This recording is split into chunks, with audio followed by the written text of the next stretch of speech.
Alright, hey, what's up YouTube? Welcome to Play It Painted Live. Hope you guys are having a good Saturday night. Here we go with another one of these, people. We're going to be doing some painting tonight, and we're painting some Lord of the Rings.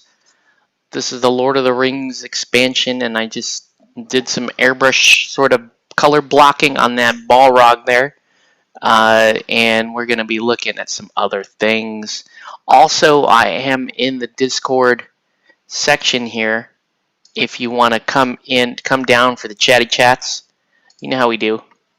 Feel free to jump on in, yeah,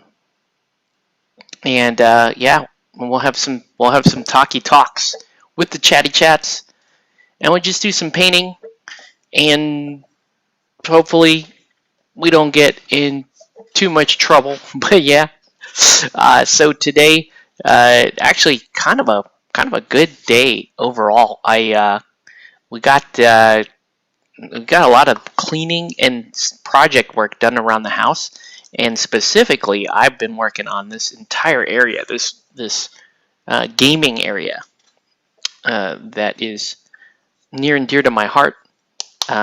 So we got that going on. We got this guy going on. I'm not sure what we're gonna do with this guy. I don't know yet. We're gonna play around with him. We got some worms. I just did like a crazy wash on these worms, so you can't see anything yet on them.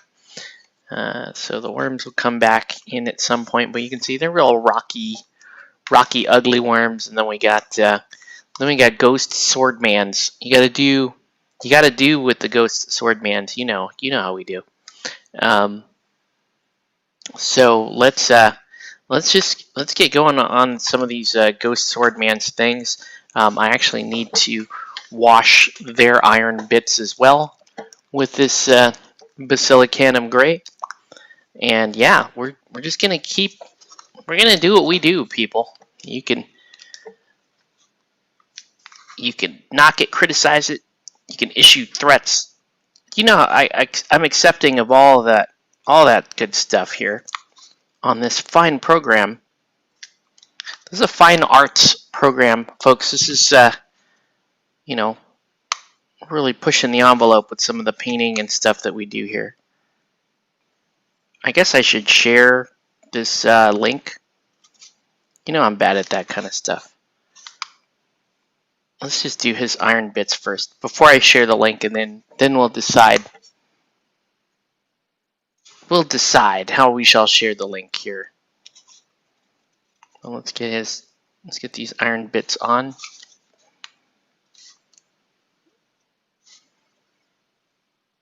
Sword's a little bent there. Okay.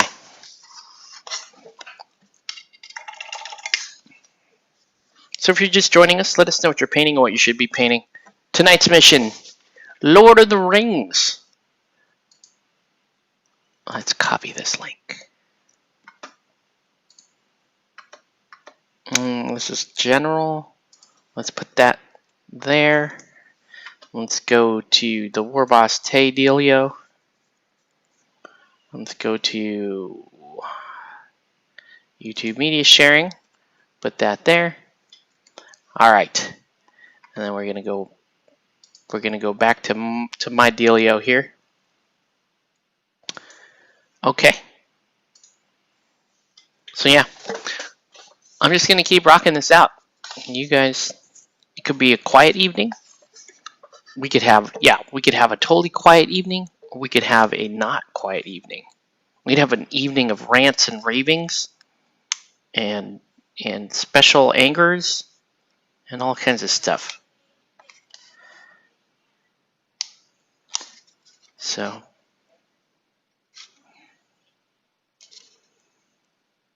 yeah, we're just gonna block this out, and then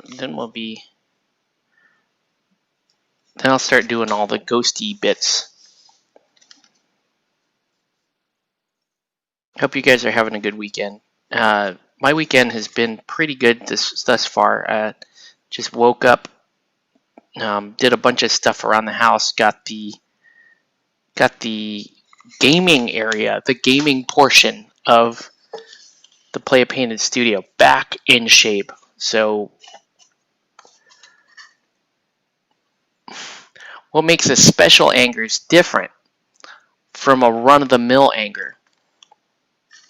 That is a fantastic question, Lee Chessy. I don't know. Are you talking about like me personally? What makes do I have like a special angers as opposed to a run-of-the-mill anger? And I'm going to say yes. Yes, sometimes it's, you invoke the special anger. Sometimes people get the special anger from me, and it's very embarrassing.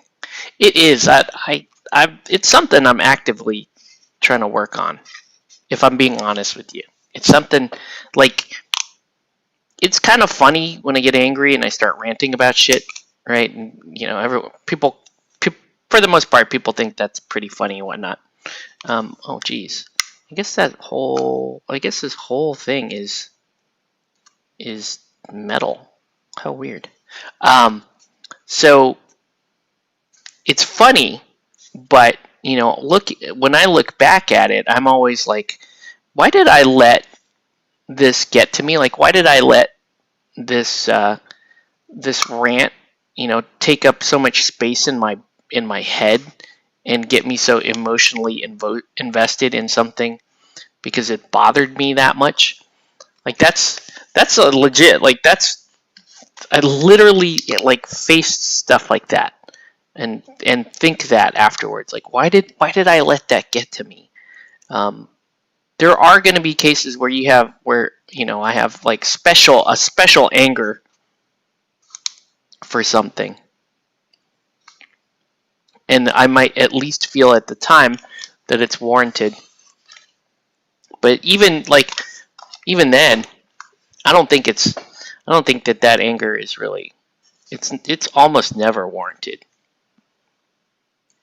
Like, why do you want to give somebody your anger? Like, give them so much power over you because they did something stupid. Do I fall for it? All the time. All the time, 100%. Is there a special? Yeah, I guess it's degrees. Like, sometimes they do something so obnoxious that maybe it does kind of spark some sort of anger from you. I don't know. Sometimes. Oh, that's trash. So I took a bunch of this stuff off my desk to clean it, and now I can't find any of my paints. Because that's legit, man. That's the downside. I finally cleaned this whole thing, and now, oh, that's trash. Now it's like hard to find anything.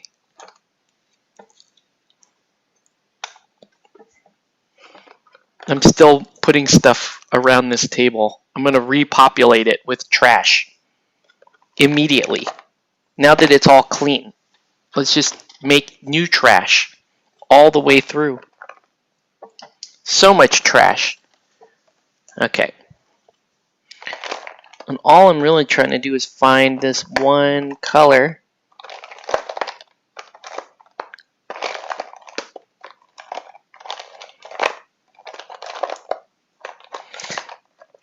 It's true that I just let things frustrate me too easily. I get too easily frustrated with people, and I should know better. Like, I barely like, I don't really, people in general bug me to begin with. How am I going to expect the same people to suddenly, like, not? A clean workshop is an unproductive workshop? Yeah, in some ways, for sure. But I think there's a balance to be had there. Like, I mean, I'd gotten to the point. I posted some before and after photos, including just a super rare photo of this desk without even like any covering on it, just the raw wood desk, which is kind of cool. All right. So we're gonna make some minty fresh ghosties here. Oh, that's the wrong. I'm not supposed to do that. Already screwed up. Already screwed up. That's it for the feed, folks. Good night. Have a good one. We're gonna because I keep forgetting, like, that chest plate. That chest plate actually is metal, according to Nelson. Nelson says this model is like sort of that ghosty blue on a lot of their parts, but it's also like the metal bits are actually real, like real metal, which I guess is, it's like a ghost. It's like half a ghost animating these old weapons and shields and things. But yeah, it was super cool. We cleaned our the patio that is right outside of this little studio down here. So this studio down here is actually just a, it's just a giant bedroom, really, and I use this bedroom as sort of my base of operations, like my HQ down here. So you can stream from here, you can paint in here. There's a gaming table in here. All my models, all my terrain, everything gaming related is down in this area. And then yeah, this is also right next to the router, so you can stream from here. And then there's an area right outside the door here that we basically opened up for use, right? Before today, it was just a blank little piece of concrete with with some dirt on it, and we cleaned up some of our patio furniture and put it out there. And my wife started doing gardening, that kind of stuff. So we got into it.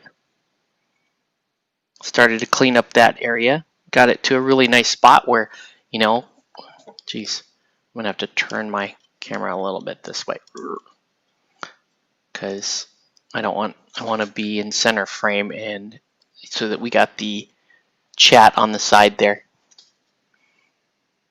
But yeah, that's what we did, man.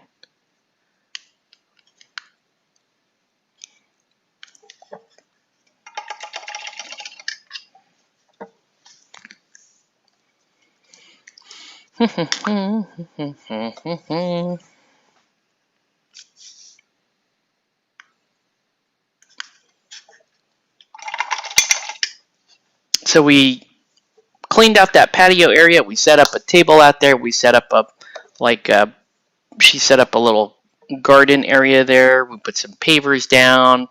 We did, we got a little welcome mat out here so that, because you can directly enter the house from down here. But it's ideal for like streaming games, especially right now, right? If I don't want to have a guest come over here and, have to walk through the entire house to get here, right? Potentially exposing himself or, even further than necessary, then obviously I would rather just avoid that altogether, make use of the fact that, there is a separate entry here. All right.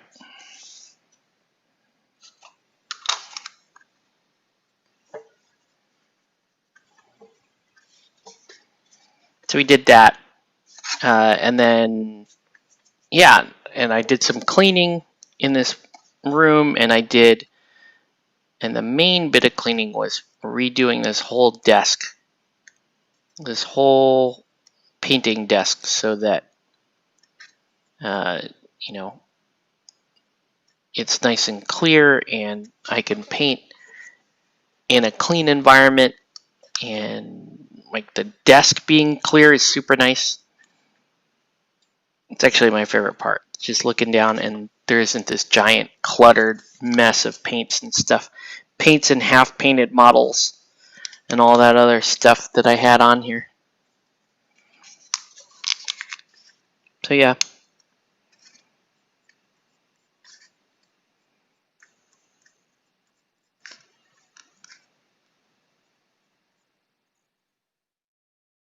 It's kind of a lazy night tonight with all the work that we did during the day. I may bore myself to sleep with these models. They're just, I mean, they're all right, but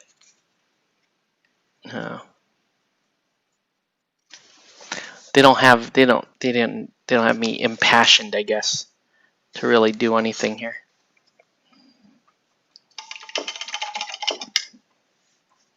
All right, let's punch up this color a little bit more.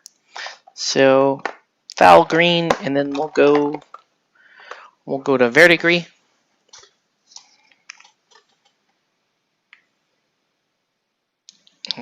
Ooh, it's a poopy verdigris. I'm gonna make a glaze out of it if I can find my glaze medium. So I thought I'd put over there.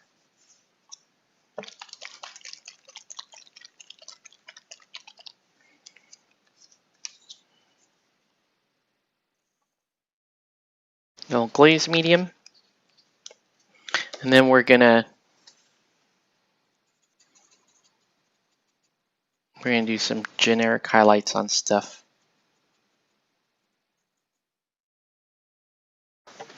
I don't know how I feel about where the troll.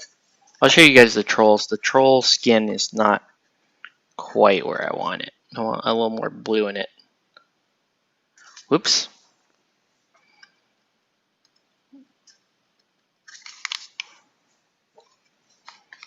But yeah, if you're just joining us, welcome to Play It Painted Live. Let us know what you're painting or what you should be painting. Tonight's Lord of the Rings.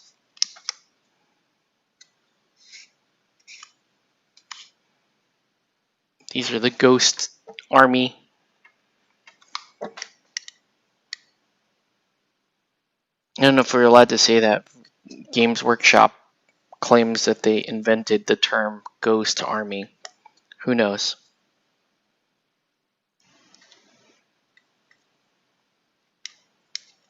Speaking of which, it was, I guess, kind of a big day in the world of GW because 9th edition 40K is out and people are hyped to play 40K.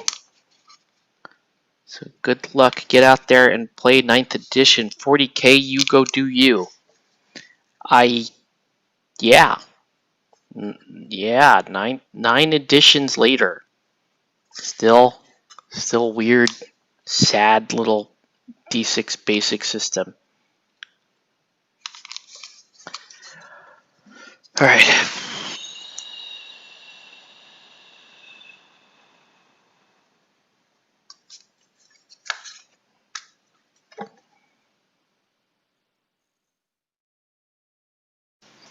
There. We're getting some ghosty looks out of these. 9th, I missed like 5. I know. Well, yeah, I think when you were still down in this area, it was still 4th edition, and then I got married. This is so sad, but I got married the day 5th edition became official. Back in, what was that? 2008. You know, that was the official launch of 40K 5th edition, and I could not care less. It was the game was so boring. Right? So over, when you're over 40K, you are so over 40K because you're like, that, I never understand how they tricked me into thinking things were good that are not good. But yeah, big banner day for the 40K fans and for the shops that managed to stock up on Indominus Rex. Oh, it's not called Indominus. Okay, because those are equally stupid things. There's Indominus Rex from Jurassic World, which is a stupid creature that is not a real dinosaur. And I always tell you guys like how my son and I like have to if we're at a reptile zoo or whatever, we correct people when they're like, is this somehow related to Indominus Rex? And when my 6-year-old son turns around and goes, you are not there's no such thing as an Indominus Rex. It's a fake dinosaur. The stupid movie. Does Tau Online send me emails for my birthday? I don't remember. I didn't see any come by, so I'm gonna guess no. Besides the email I had registered on Tau Online no longer exists, so I'm gonna say no. Does it still send you email for your birthday?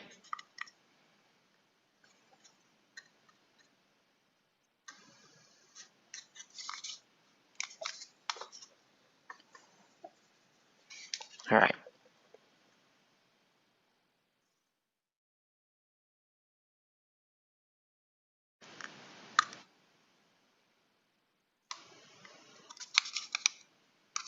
Okay.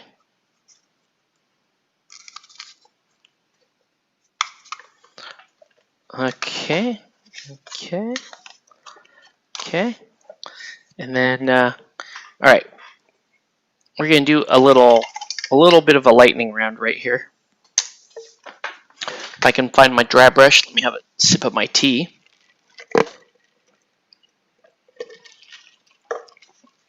Good old Tau Online. Do you remember when I was the Eldar moderator of Tau Online?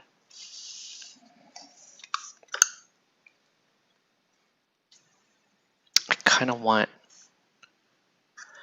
All right. You know what? Let's hit this guy with a wash. Let's hit these trolls with a wash. With a couple washes. The main one being this Grip Charger Gray.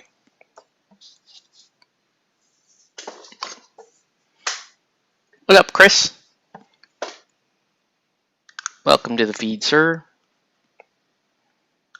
So no, I am unfortunately not painting Batman right now.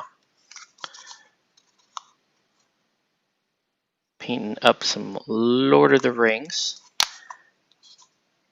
And we're going to get these underway. Should be able to finish this. Yeah, Ariel. Yeah, that was my tag on that Tau Online, which is interesting because people are like, oh, it's your favorite model in the game. And the funny thing is, I was using that. I registered that tag before there was a model or there were any rules for Ariel. The only people that knew Ariel and Ariel's Raiders, or Ariel's Eldritch Raiders, were people that studied fluff, back in the day, and that studied specifically people that studied Iyanden fluff. And something in the response saying, I still received them was filtered.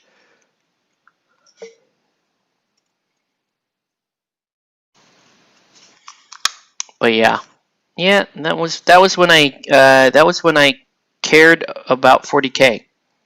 That was the last time I cared about 40K. Was the year was 2008, and even in 2008, I just sort of barely cared about 40K at that point because we were already over it. We were like, here's your chance to get better, like make a game that I'm interested in, and they did not. They made more of the same.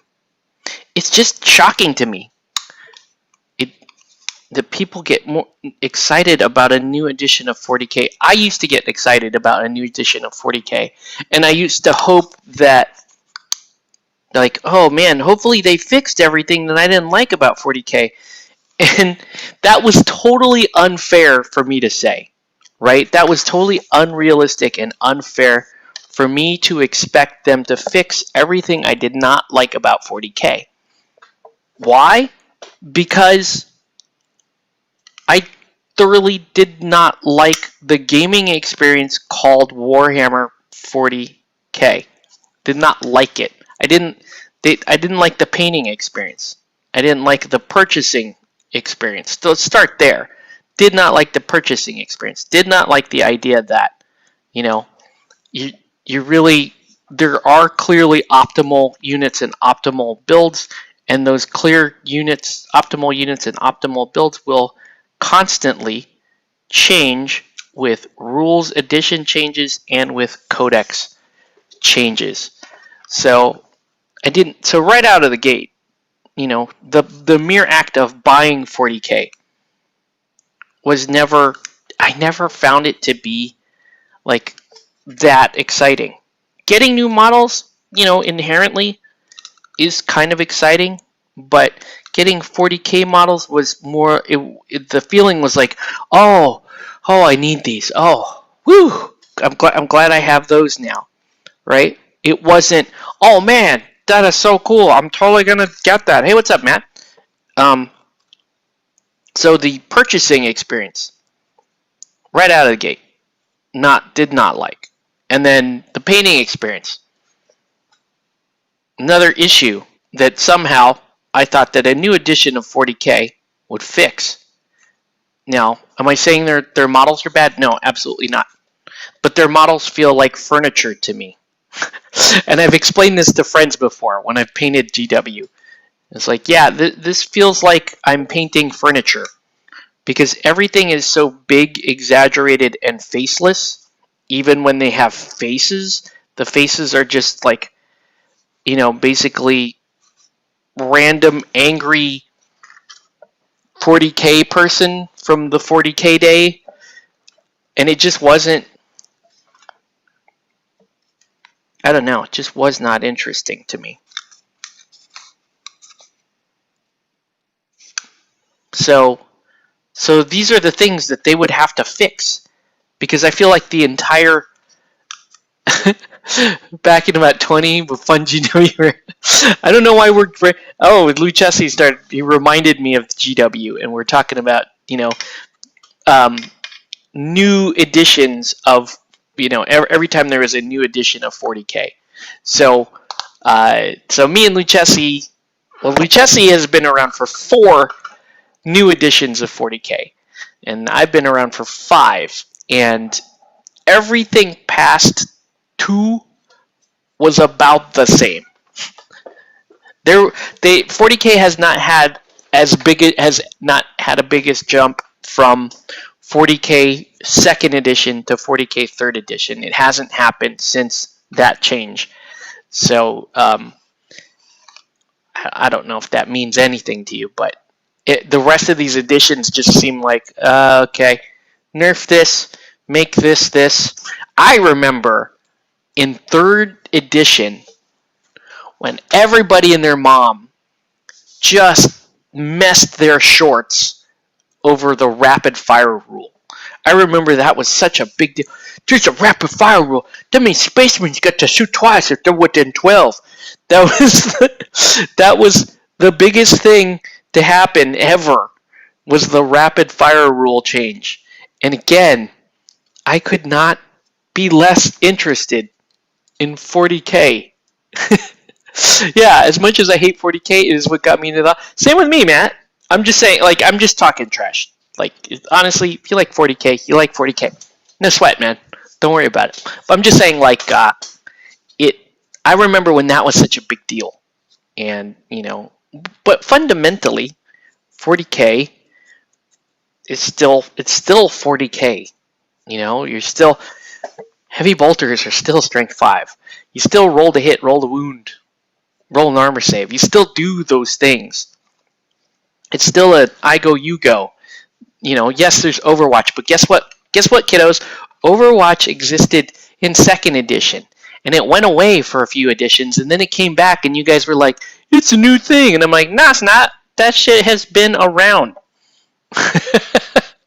But anyways, what I'm saying is, it's still fundamentally, it goes through changes, but like, I'm very curious to know because I've talked to a few people about it. I talked to one of my buddies was a diehard 8th edition 40K player, like spent thousands on 40K, and this dude does not have money. He don't make a lot of money, and he, he's a single guy. He lives by himself. Whatever he makes enough money to pay his bills and whatnot. But I guess what I'm saying is like that was his deal. He was an 8th edition 40K player. He loved playing some 40K, and yeah, he'd been in miniature gaming for years and years. So he'd been playing probably since third or 4th edition 40K. I used to play Malifaux with this guy, but he went into 40K, and he's like he was happily playing 8th edition 40K, and then when 9th edition came out, he just rage quit. Now I understand this guy has always had atypical responses to things. When there are new editions that everybody seems to fawn over, he seems to hate. I'm not sure what the deal is there, but that's this guy, right? And so he was telling me like he didn't like the changes to 9th edition. He felt like 9th edition was nerfing close combat armies in favor of ranged armies, and he kind of defended his answer to me, and I was like, "Oh, thanks, man." And then like in my head, I'm like, "Yeah, I don't care." Yeah, that's cool. I don't care though. But anyways, so everybody else though was like, "Oh, 9th edition, it's like changed the game for me. It's like totally, oh my god, it just blew it wide open," and I don't know where they're coming from. I don't know what that means. So I don't know. We'll see what happens, and we'll see what happens. Give it 2 or 3 months, and see. Let the internet decide what it wants to do with 40K. Whoa. Hit a bad times there. Hit a bad times. Yeah, I don't know. I'm just curious, like, this was especially hype. I don't remember there being this much hype over 8th edition 40K, but this edition 40K was hype. People got crazy hype over 9th edition. Maybe it's because of the lockdown, and it's like, there's all this pent up, we need to go do something, and you finally get to go out and play some 40K, and there's a new edition of 40K out. Now I will say this though, what's really good about 40K 9th edition, and I'll just say this, my favorite thing about 40K 9th edition is that it saved everyone's LGS. Okay, that's why as much trash as I talk on 40K, I will always appreciate the fact that 40K is what allows me to enjoy what I enjoy, right? Because if there's no 40K, then there's no Malifaux, there's no Aristea, there's none of that other stuff. All that other stuff combined does not keep a hobby store in business the way 40K does. So you gotta hand it to 40K. Like you gotta give it up and say, yeah, thank you guys. And also the other way I look at it too is, I see some of the shitheads that play 40K locally. You know who I'm talking about, Matt and Chris. You guys know who I'm talking about. You see them shitheads playing 40K, and I'm like, man, I'm so happy that those guys are not interested in any game that I play. So there's that. What's up, Canvas? You're just hating because you haven't been to a Ren Fair in over a year. Oh shit, you're right. I have not been to a Ren Fair in over a year. I don't really miss the Ren Fair though. I'll be honest with you. My wife kind of misses the Ren Fair. I'm sure she does. Me less so. The Ren Fair just got boring after a while. It just got boring. there was nothing new to do at the Ren fairs, and the ones locally here, you had the LA Ren Fair, which was like, okay, and you run around, you buy your little snack food expensive thing, and then you look at people make swords and go, wow, that's really cool for this time of the year, and I don't give a shit for the rest of the year. And then some jackass tries to role play with you, and you're like, no, dude, I don't like you. Stop throwing things at my child thinking it's funny. I'm going to stab you with my real sword. Support your LGS, support 40K. Lol, the 40K group, yeah. Well, David, I recognize that the large portion of people buying 40K keep the LGS in business.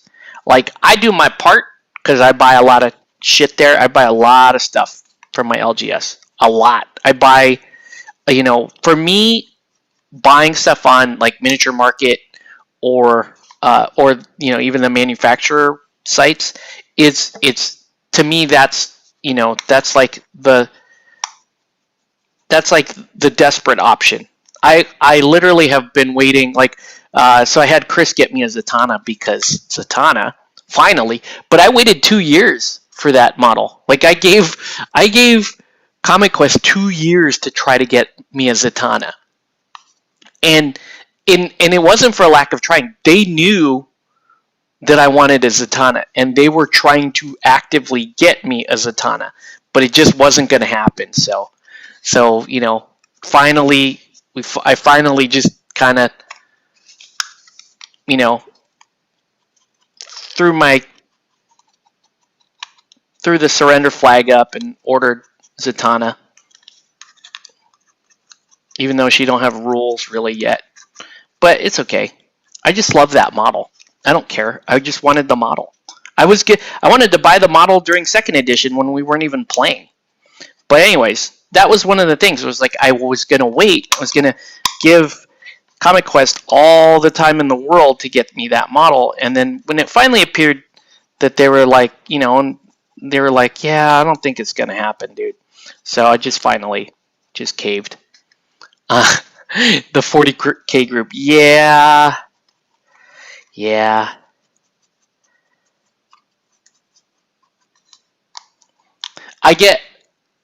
I felt like, I felt like there's a little bit of just the tiniest amount of pressure from the owner for me to check out 9th edition 40K. I felt the tiniest little bit of pressure from him to do that, and I was like, we had a whole discussion. Like, I had to explain to him like why I don't like 40K, why I won't play it, that kind of thing, which is cool, but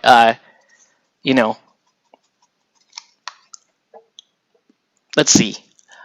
Yeah, LGS can only get so much. Sometimes you got to order online. Yeah, but you see, I get so much. I buy so much stuff from them. Most of my paints and almost everything on this table, except for this commission, is stuff I bought from my LGS. My paint collection, majority of that is from my LGS. Now, there's some critical items in my paint collection though that they can't get, so I just find other places for it. Right? So if I want, for example, Vallejo Black, right? Vallejo Black, dopest black in the market.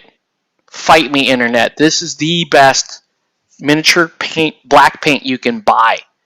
This stuff is the street value of this. I would snort it if I could. You cannot get this in Comic Quest, except for one condition. They do have the Corvus Belli Infinity paint set by Vallejo, which does have a black in it. And there was a time about a year ago when I was so desperate to get black that I bought I bought the set there at CQ. It was like $30 something. As a $30 something, I bought it there. And by the way, not game color black, model color black. Game color black sucks. Do not get game color black unless you like gloss, because it's very glossy. Model color black, flat, beautiful, perfect. Okay. Anyway, so I got really desperate. It was in a $35, Infinity set or whatever. So I walked out. I picked it up, walked up to the counter, bought it, popped the thing open, took the black out of it, and then just handed it to Yvonne or whatever. You want some paints? I just gave her the rest of the paint because I had the other paints. I'm like, I don't need those. I just need the black. The black is the most important thing. So there's stuff like that they can't get. It's just too hard to get. If you, I won't even. I mean, if you need to get this, you're gonna have to go to another hobby shop to get that black. If you need to get the black by itself, and that's a crapshoot. It's very hard to find that black consistently. Oh man, how you been, Canvas? You do any gaming stuff at all anymore, man? Is it done? Is it done deal? But yeah, that game, that model color black is sick, and you should get, if you see like you might go to Brookhurst or something, and if there was one time Brookhurst had like 4 of these, and I bought all 4, and I walked up to the register, and who was that? I think it was my buddy Brian. There, he was like, "Man, people are gonna hate you. Are you sure you want to just show that you're buying all the black?" It's like, yeah, man, I don't go to the store very often. Not lately. You're painting your 9th edition cards. You are playing 9th edition, man. I don't think it's necessarily the rule set. And you guys tell me. I don't think it's necessarily the rule set that people are like, oh man, 40K is suddenly good. I don't think it's like that. I think what it is it's like, it's kind of like throwing fresh meat in the piranha tank. You know what I'm saying? I don't think it's, the addition is just the event that, draws the 40K people out. So they're curious and finally, all my bad experiences playing 40K will be different this time. It's gonna be totally different, and they get back out there and they try it out, and maybe it is because it's totally brand new and it's been a while. Everything felt stagnant and old the last time they played, and so it's not necessarily like it's with 40K rules edition changes. It was always like, because you're gonna see a bunch of okay, I was a dick when I played 40K. All right. Okay, you guys know this. I was a dick when I played 40K. You could argue I'm still one, but not necessarily, not nearly as bad as I was when I played 40K. One of the best things about the rules edition, though, is you'd have all these people poking their heads out, right?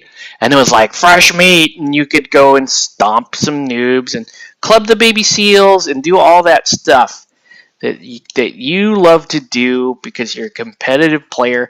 40K is your life, and it's part of your identity and sense of all that stuff.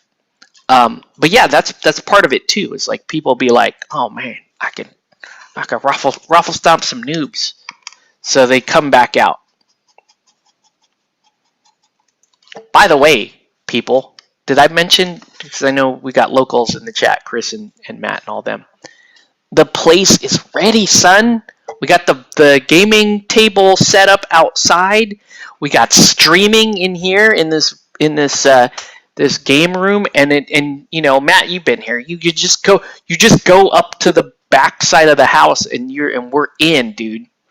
We got to get some games in, man. So 9th edition 40K is all I'm gonna play. So if you guys come over. Oh man, never mind. Hey, it was funny to me. It's fine.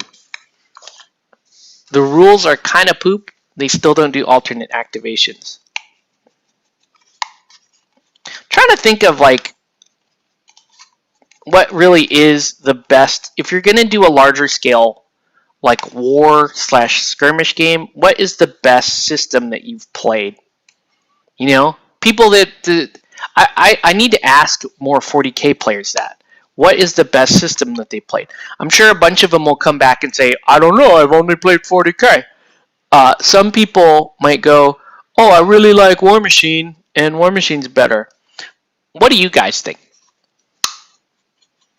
I think, for my money, if I'm going to play, and I'm talking about games that have, we'll say, over 20 miniatures per side. Okay, to me, that's what I consider a large scale skirmish/war game. Is if you have over 20 miniatures per side. All right, and for my money, it's going to be Wrath of Kings all the way. Wrath of Kings is for me the best game at that scale, at that model count. Right? I would, because I would be comparing Wrath of Kings, 40K, Wrath of Kings, War Machine, Saga. I have never played Kings of War. That's a good one, Canvas. A lot of people love Kings of War. A lot of reputable people whose opinion on games. Hey, what's up, Sean? I trust. Tell me also say Kings of War. I would be curious. I know Kevin played Kings of War and he played Wrath of Kings, so I'd be curious to know. And I trust Kevin's opinion on miniatures games because he kicks my ass in all of them. So I trust his opinion on miniatures games. I pretty much never play more than Same with me. Same with me, David. It's only been the last two that I played were. I guess the last 3 games that I played that were more than 20 miniatures per team were Wrath of Kings, Saga, and a game called Dystopian Legions. All right, who remembers Dystopian Legions? That game was dope, man. Dystopian Legions. You guys remember that? No? Damn it. It's a good game, though. I did like my Dystopian Legions. Okay, I can't really say it's a good game. It was alright. It was kind of weird. But the themes and the miniatures were so good. For those of you who played, what was it? Dystopian Wars. If you guys played Dystopian Wars, that steampunk themed war game, Dystopian Legions was their 30mm skirmish version or rendition of that game. And man, I had the basically the Rising Sun faction, the Japanese faction. They were so cool. I think I have a Dystopian Legion miniature box somewhere around here. Yeah, Dystopian Wars with the killer. Yeah, with the little boats. Yeah, people loved Dystopian Legions. I mean, Dystopian Wars. That was Spartan Games. Those idiots that went under. They went under for I forget why. Here's the package to one. I think I used his gun, but look at these minis, dude. Alchemist Tonagawa, and he's just the Japanese steampunk guy firing bombs out of this like accordion looking thing. It was so sick, man. This game was sick. In the minis and the theme was sick. The game itself, not so. Last large games you played was 40K 3rd edition and Warhammer Fantasy Battle 6th edition. I played 6th edition Fantasy and 40K 3rd edition. 40K 3rd edition when I was when I was peak asshole. That was when I was at the top of my game being a dick was playing 3rd edition 40k. Because you could, I mean, some of the lists that you could run, like Cult of Speed was crazy. You could run crazy Alpha Legions in 3rd edition. Orcs were just crazy in 3rd edition. Like, straight up. Orcs were crazy good.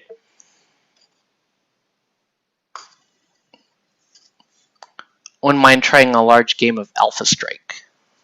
That's cool. Actually, hold on. Should I give this guy a dry brush? Probably should. I probably should give him a dry brush and then work some of those colors back down. I just have to be very careful. I don't want him to look cream, if that makes sense. I just want edges. I just want to see some edges.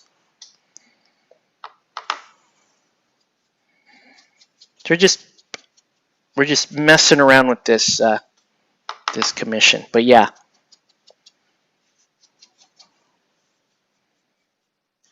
But yeah, it looks like I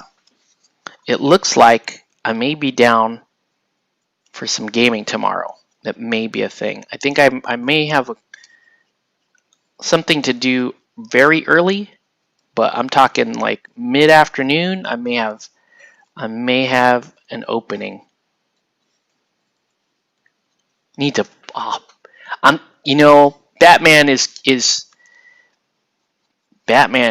killing it right now for me. It's killing it because it's just such a good, fun little game. You just put whatever you like on the board, and you run around and you score the little cards, and like, even if you lose, who cares? There is no, like, I don't see, like, when I taught Bing, he was having problems finding how to score cards and cycle his cards, but he was having fun. He was running around killing my dudes.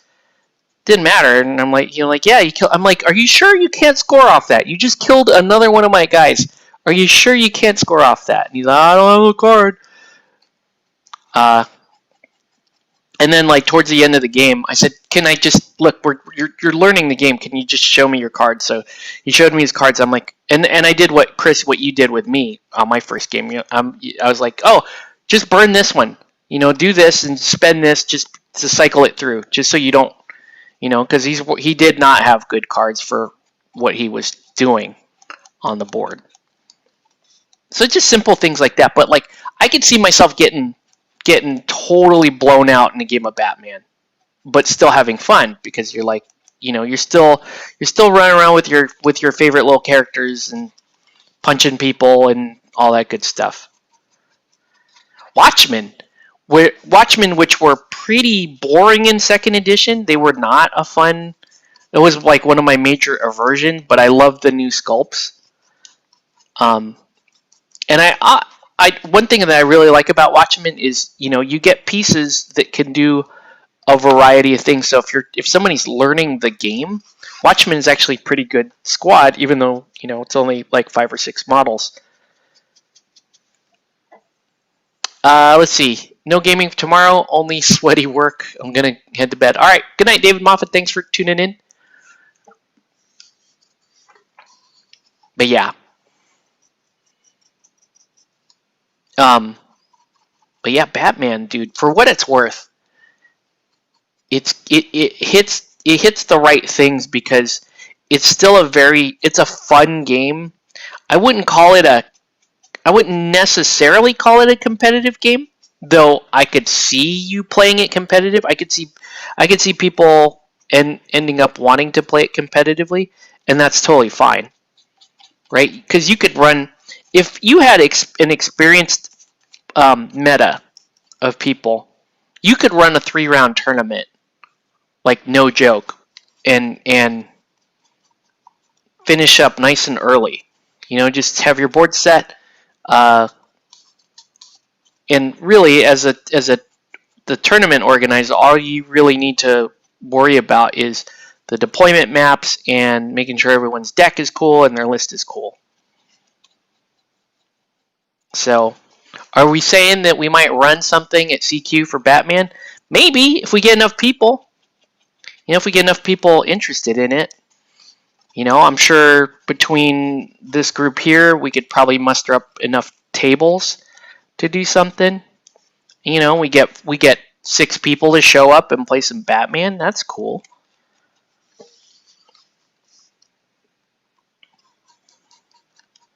I just realized I've been sitting here for almost an hour and really have not accomplished anything.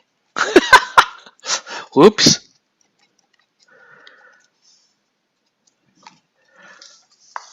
Actually, I kind of did. For what it's worth, these guys are almost done. There's not much left to do on those. They're just ghosty guys.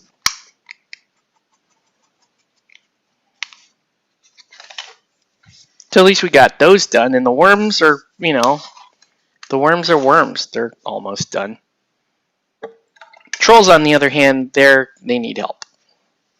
All right, let's finish these easy guys though. Let's get these easy guys out of the way. But yeah, dude, we're looking at probably mid-afternoon tomorrow. We'll try to line it up, get some games going.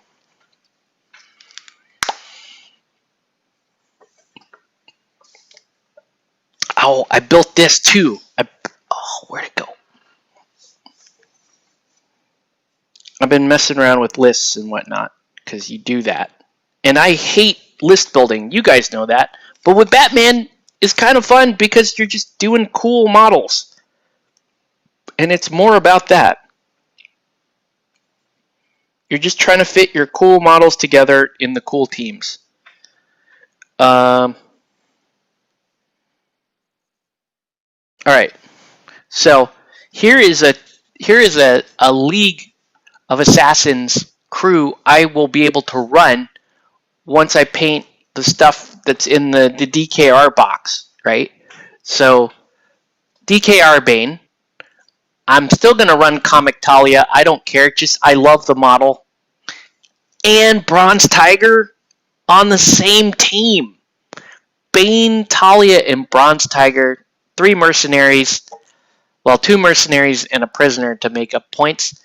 And then, and yeah, nice little upgrades in here. We've got a couple of guys with machine guns plus Talia. You got a couple of beat sticks in Bronze Tiger and Bane. Like, what's not to like, man? You got this mercenary here. He has an axe and a grapple gun. I'm kind of down with that. Like, man, I need to get to it, so I gotta finish these so that I can get to building that crew. And then I built a Batman crew as well. But I'm not fielding Bailman there. I'm going to lead it. Batwommans she'll lead that crew. God. And I was still looking at Doom Patrol. Just because Negative Man seems like he has the coolest... Oh, man. Damn it. I do really kind of like the idea of Doom Patrol. Does that box come... That box does come with Beast Boy, doesn't it? The Doom Patrol box?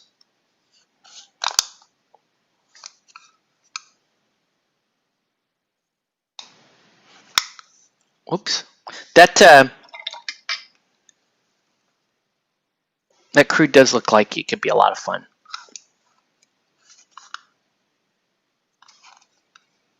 I think it does. Damn. I like too many things. Not Lobo. You can play Lobo in the game canvas if you wanted to. He's a free agent, so you could run a lot of, like, organized crime or society or anything like that. And I believe you could take Lobo in at least some of those crews. But yeah. Uh-oh, got a 3-year-old in here. What? No, you go play upstairs, buddy. Talk to you later.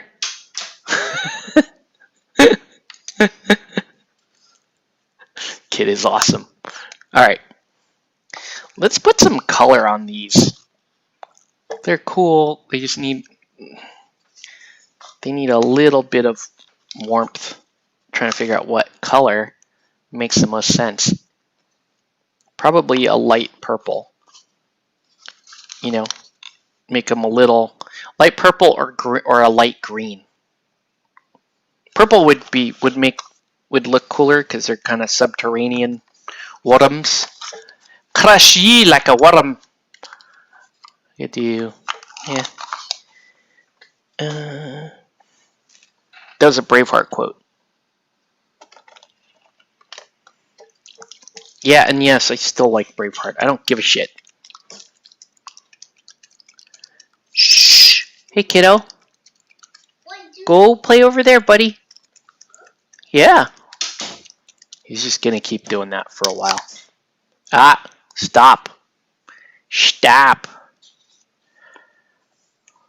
Yeah, dude. It's so nice, though. My painting table, I'm not gonna pan out, but my painting table is super clear. It's super nice. Purple? Purple. Let's try some purple. Can you see? You can't even really see it. It's not bad, though. You dropped your walk. Oh, actually, the purple is, yeah, that's cool. Let's do it. Kind of like tardigrade type worms. You dropped your rock. Is that you're trying to type in a Scottish accent?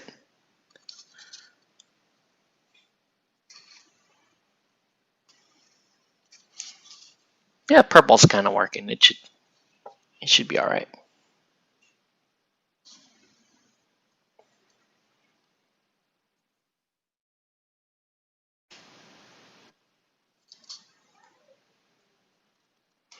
Honestly, man, I probably am gonna want to run that stupid Doom Patrol.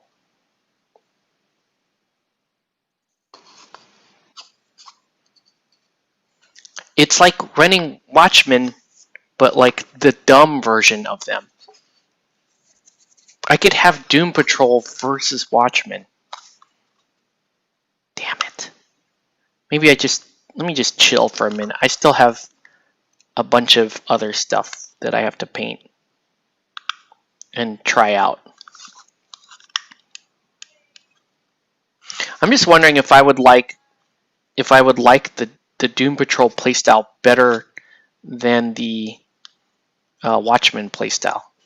I wonder. You have to run Penguin,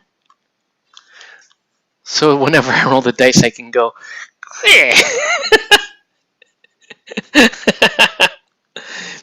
Penguin is a pretty sick crew, man. Damn it. I mean, honestly, though, everything in this game has been fun that I've seen. Even Bane, which I normally consider kind of boring for me, seems like it's pretty fun. Especially with that crew that I built. Movie Bane with comic Talia. Movie Talia sucks.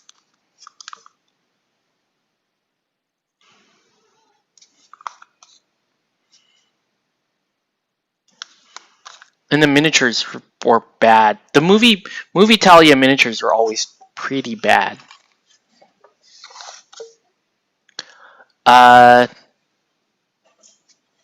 So I like the comic Talia. Any Dare, get moving, buddy. Get moving. Close the door. Darius, close the door. Thank you.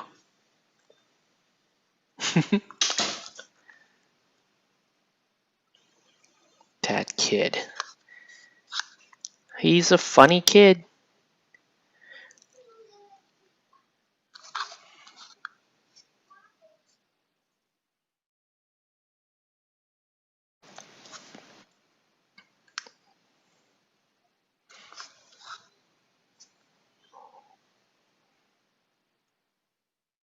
Got so quiet. Did someone go check to see if Beast Boy is in the Doom Patrol box?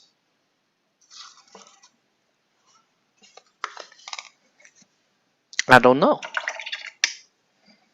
Let's do some Skeleton Horde.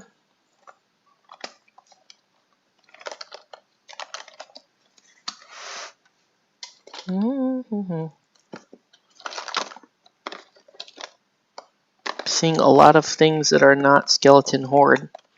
This is the problem with cleaning up your table, is it just becomes harder to find this stuff. So Skeleton Horde here, right? Make the teeth look a little crusty. Little crusty tooths.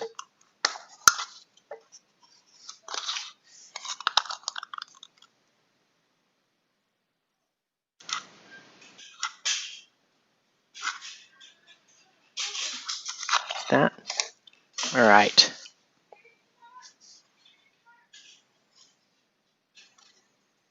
And then let's work on the trolls for a little bit. Then once this set is done, and then it just comes down to 5 heroes, and then this is good. Hero sculpts are very good for Lord of the Rings. So you got Arwen, you got Gandalf the Grey. That's a fun sculpt. You got Cousin Balin, Albino Donkey, the Chief, Robot Man, Negative Man, Elastigirl, and Crazy Jane in the Doom Patrol box. Thank you for looking that up, Canvas. So if I wanted Beast Boy, I'd have to get the Teen Titans box as well. I don't know. Whatever. Could be a future project. Not the most pressing thing right now.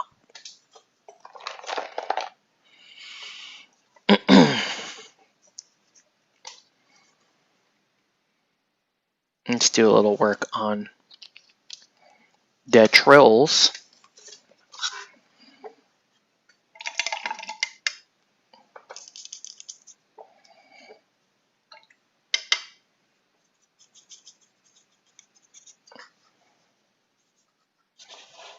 I just feel like I got so much space on this table now. It's crazy. Crazy.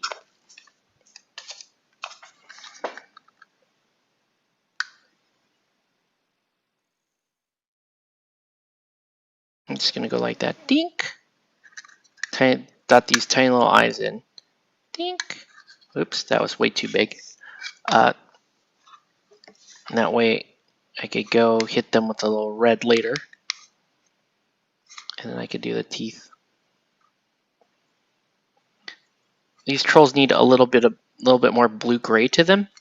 So I'm going to hit them with some Gryph-Charger Gray.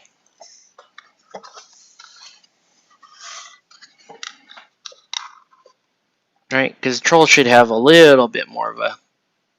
These are, with all the green on these look more like river trolls.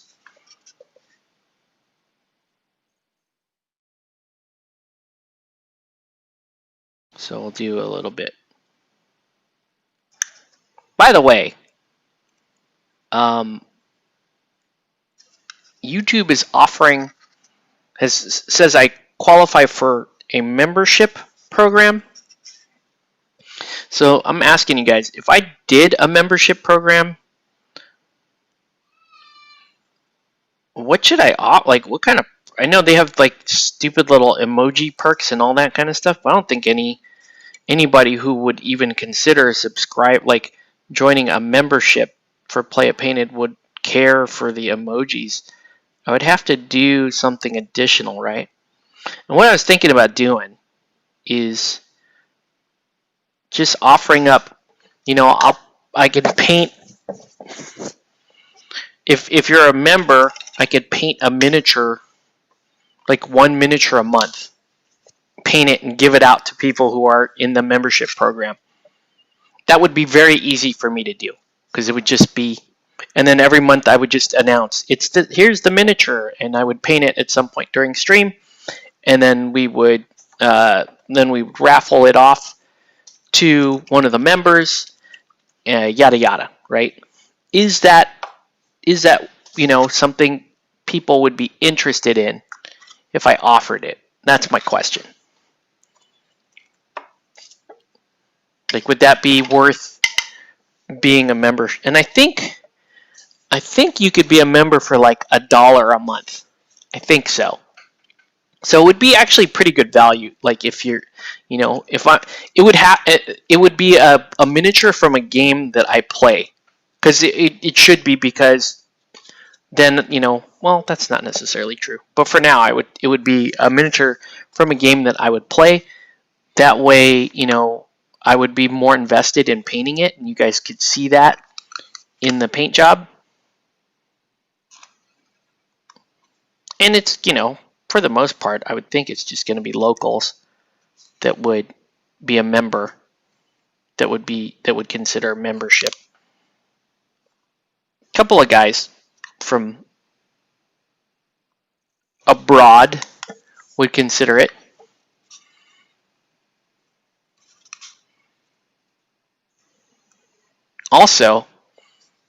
Was also thinking about making a shirt that says something like #Octave got me into this game, or something like that. And I could hand those out like to members. They could win that shirt.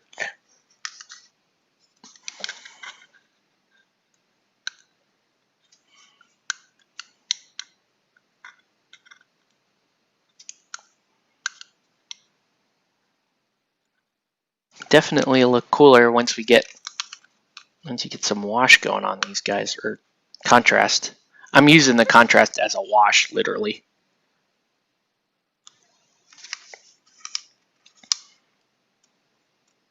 These trolls are pretty cool sculpts.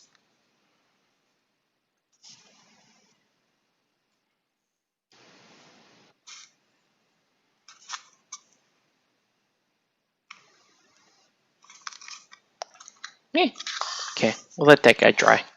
They look very orky to me. I think I need to add even more blue to them to get this to work. So I think I may end up doing that. We'll give them a second wash. Or actually, what I should have done is I should have just used some Arquelian green. Welcome back, Chris. Yeah, I don't know. We'll think about it. If I do a membership though, those are the two ideas that come to mind. Right? We could do a membership program, and you could win. I could buy a cool blister or something at CQ once a month, paint it up, and then just give it to somebody, one of the members, whoever wins the drawing for that month. I do realize that I could stand to lose money doing that, but I also am okay with that. Right? I understand that the purpose of doing a membership is ultimately that you make a little additional income off your YouTube, but I never really made income off YouTube to begin with, so it's a little unrealistic for me to expect that I would make anything more. But it would be fun.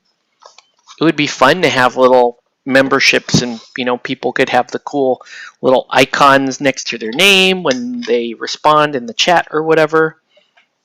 Like, there's parts of that are kind of cool. All right, so while we're waiting on that, let's do some yellow. Let's do some yellow on this guy. Do I have a good yellow?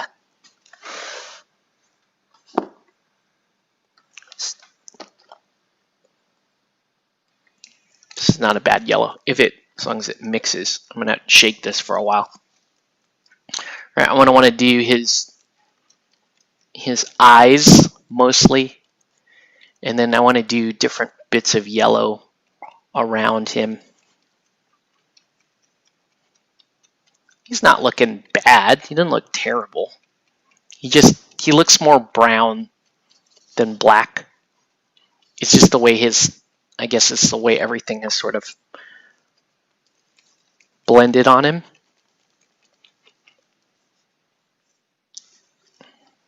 Okay. Is this yellow gonna work? Doesn't look, that's not even mixed. Hold on.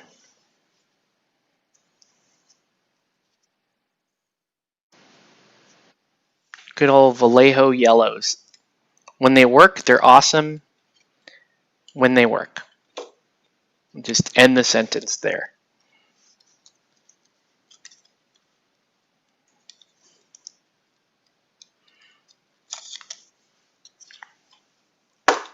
All right. But yeah. Honestly, if I did a membership program and you were one of, say, 3 members that pledged $1 a month, so $12 for the whole year, you would probably win. You're going to statistically win 4 miniatures, which is probably going to be worth, like, we'll call it $50, $60 based on the stuff, because it would be stuff I like to buy. Like, it's going to be something I actually want to paint. So it's not like, I bought this $3 Reaper Bones mini. It's good value, guys. Like, I wouldn't do that. I would want to, oh gosh, I would actually want to paint whatever it is that I'm picking up. This color is not behaving at all. Let's see.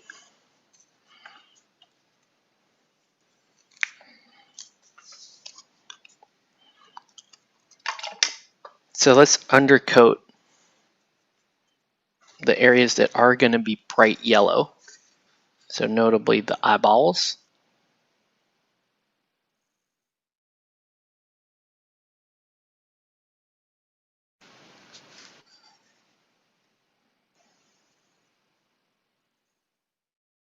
Actually, that may be the only thing I want to undercoat. Just the eyeballs. Well, I guess I could do this. Like, I could do like this and it would be cool, right?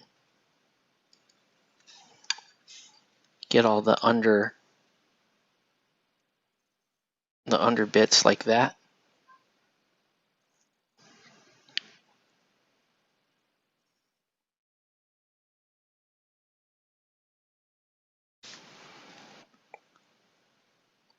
And here,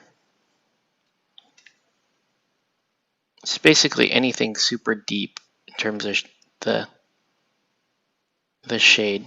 We're going to get that with white.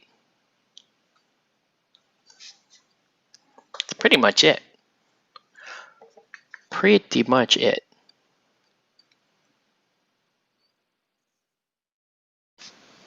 Let's see how that looks. I can do a line highlight here.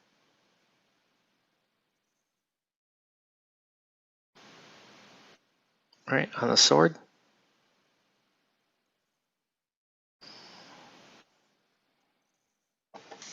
That's real subtle. Right, a little line highlight here. And then I'll force the blacks darker as well. So the black areas are going to be darker, and I'll push the light areas.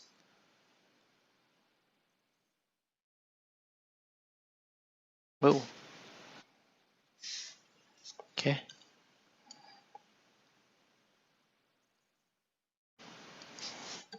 All right. So let's try this yellow. This yellow is not, like, it's not a working yellow. Let's see if it works.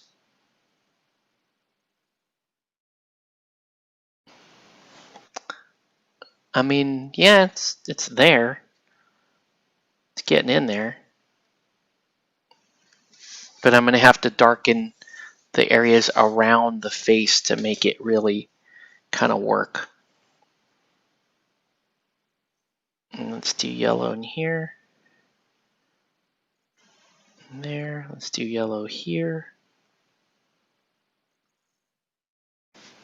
And then let's do yellow here.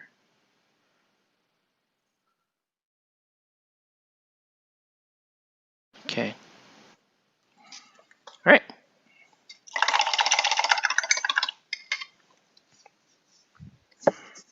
All right, now we're going to take some, I guess I'm going to do Black Templar, or should I do, actually I'm going to need more control. I don't want this to accidentally run into a spot that I don't want it to, so I'm going to use Black Gray. Just finished building all my owls. Nice.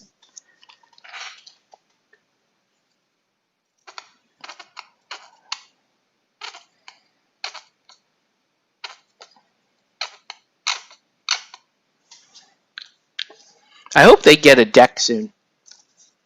I would think owls are going to get a custom deck. They're a pretty significant faction in the game.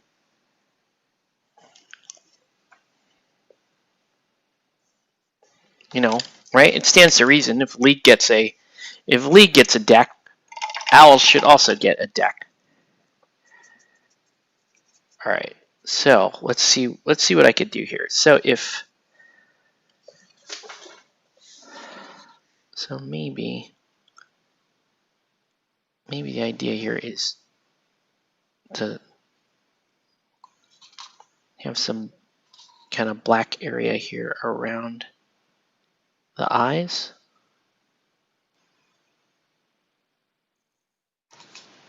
Right, really kind of help the eyes pop there.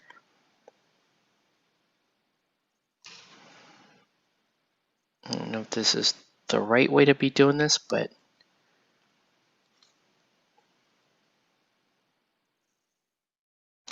yeah, mainly I feel like I'm disguising the eyes even more by doing this.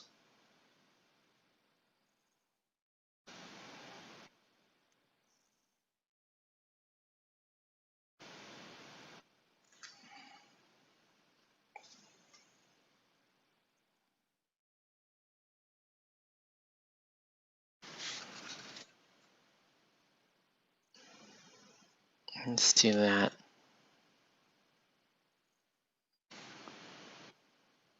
So yeah, so now we're going to give him, actually that doesn't look too bad.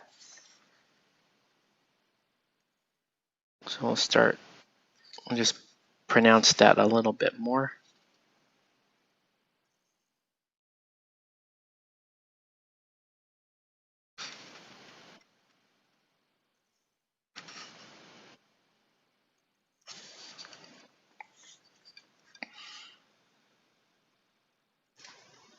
So we'll just draw all the black areas down to that. Right, so that you can actually see.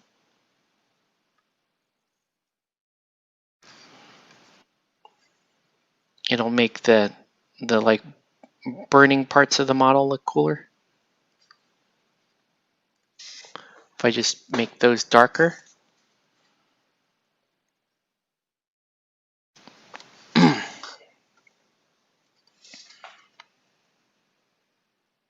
But yeah, if we game here, you can just, you know, set up the camera, run it live stream.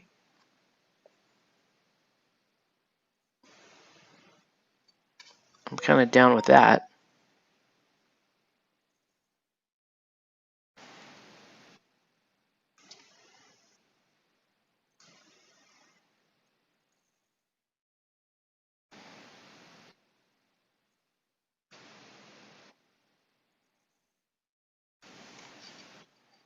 It's not bad.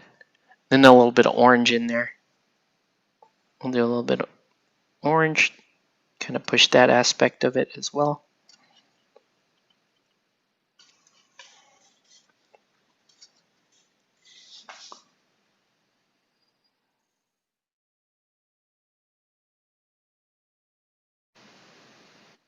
It's almost like I'm sort of overbrushing with the black. just so that you have this good mix of really dark areas of the model.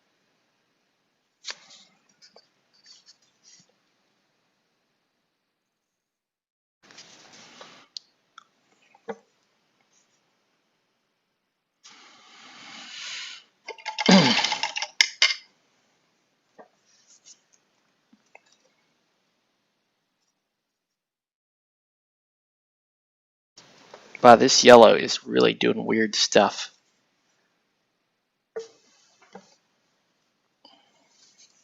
Hold on.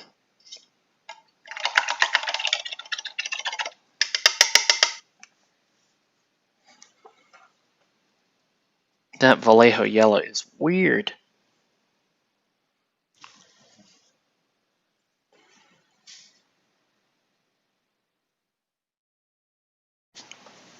So I'm going to put, yeah, see, that yellow is just like, it's just like liquid. I'll treat it like a glaze, I guess. No, just treat it like a glaze.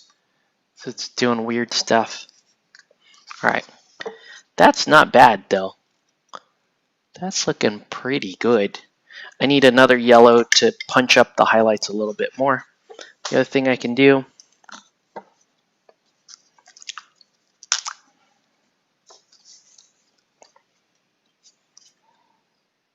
and do this rock here. Right. The rock that he's standing on, do that. And then do the Agaros dunes on the base.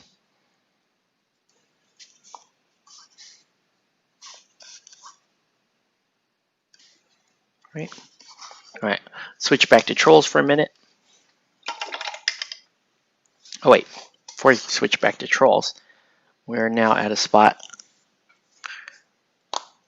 Oh, still need trolls.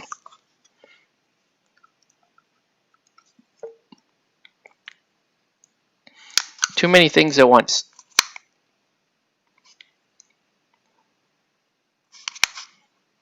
Here we go.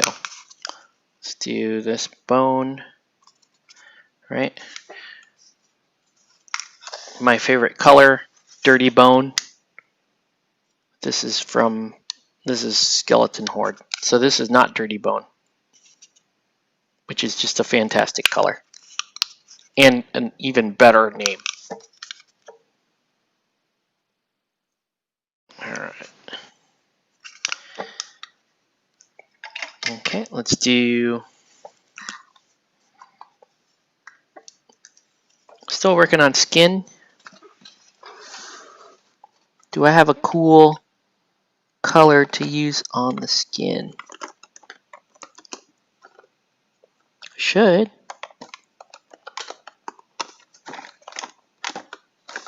Should have a fun color. Please. No.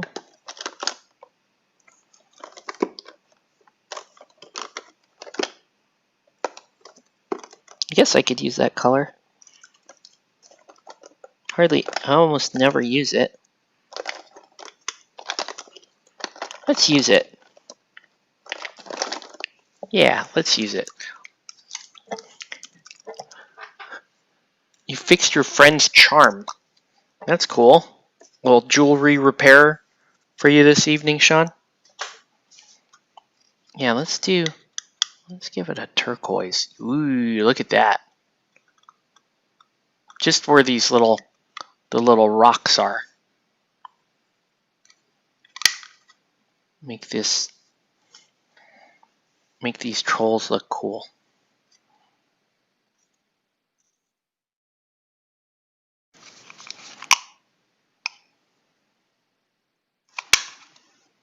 These are going to be the fanciest trolls ever. Look at all their fancy, look at the fancy turquoise.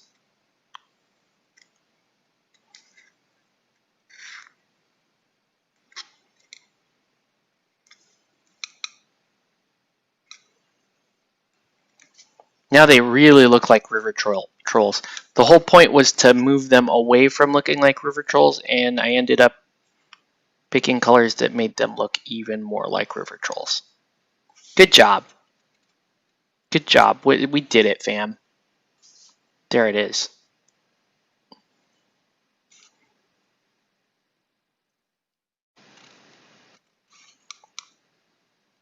But yeah, river troll and all, I don't know. He's still cool.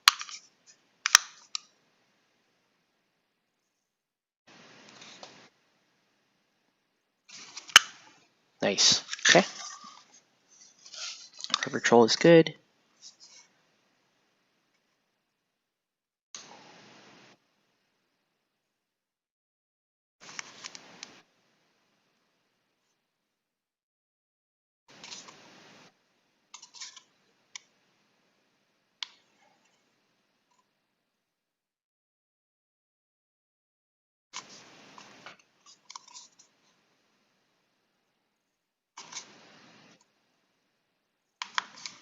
All right.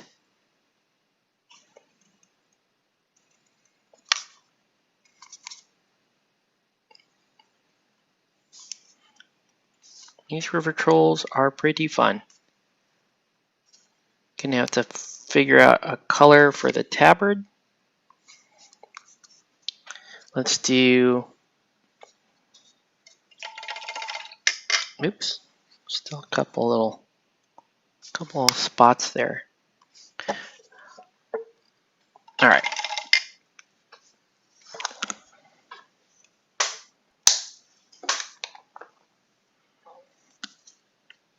Let's do red for the eyes.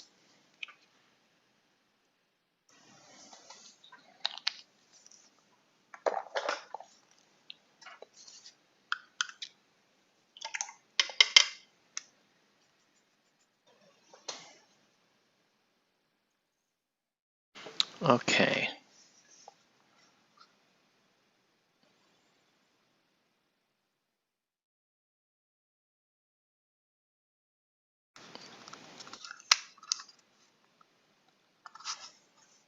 Geez, this thing does not want to keep a tip anymore. Been way too abusive to this brush. There we go.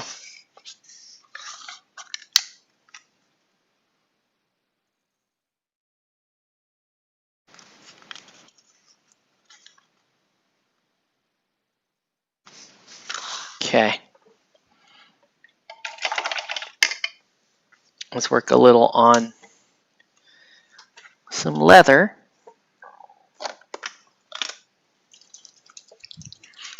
I like wildwood for darker leather. You know, wildwood. All right. Everything got so quiet.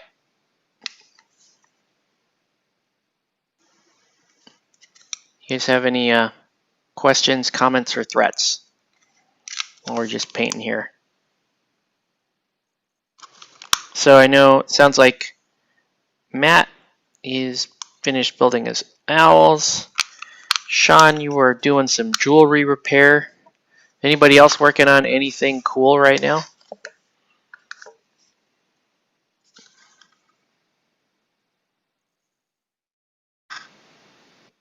No? It's cool.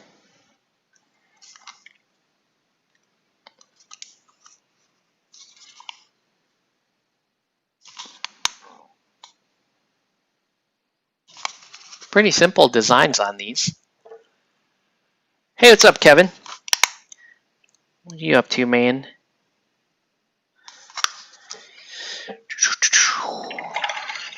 Okay.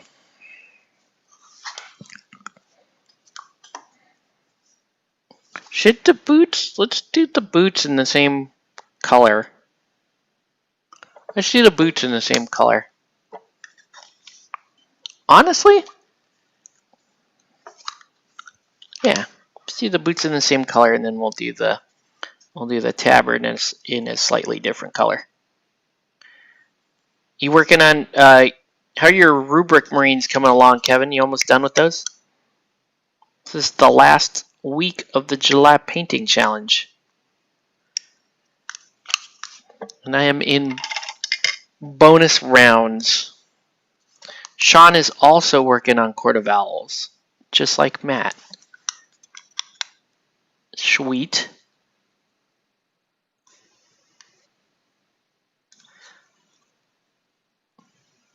I don't know, man. Next time, if I ever get the resin Court of Owls, which I very well may end up doing, I would pick a custom color set for myself, for my set.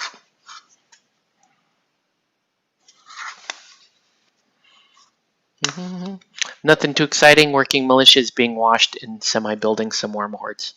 Cool.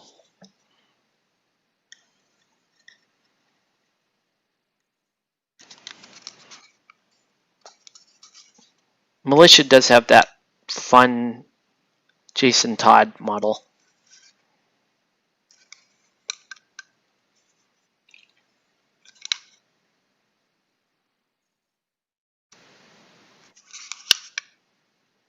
Cool. Whoops. Actually, should paint that. Should paint that heel like turquoise back here. That's okay.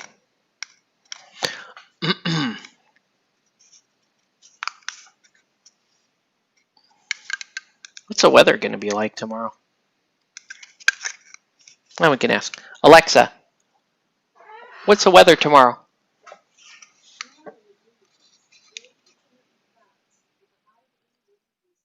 A high of 81. All right. It's going to be a little warm. Not too bad, though. Okay. Let us do...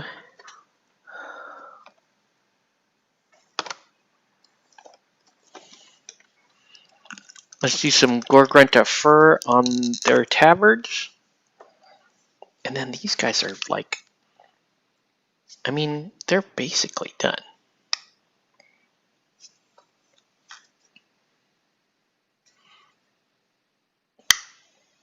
Their tabards are kind of like diapers.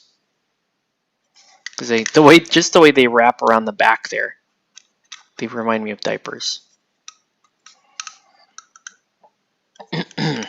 Just finished Araman, almost killed me, got about 9 rubrics left.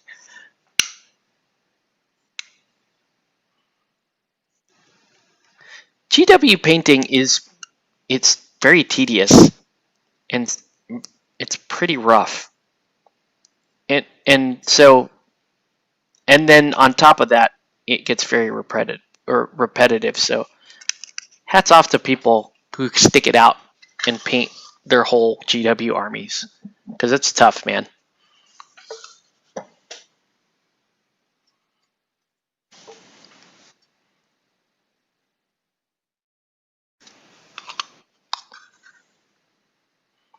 It is tough.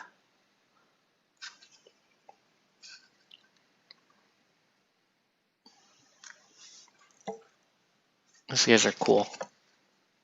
See how that looks like, I don't know.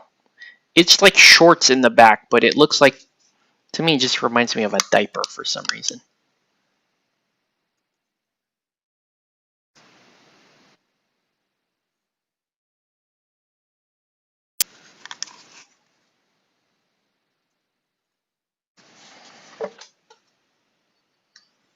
Okay.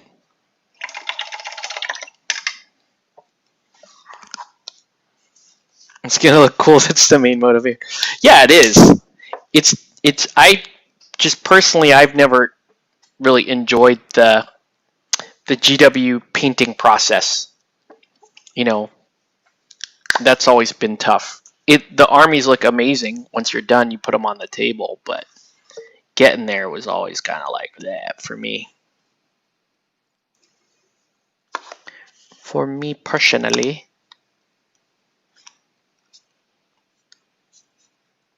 Ah.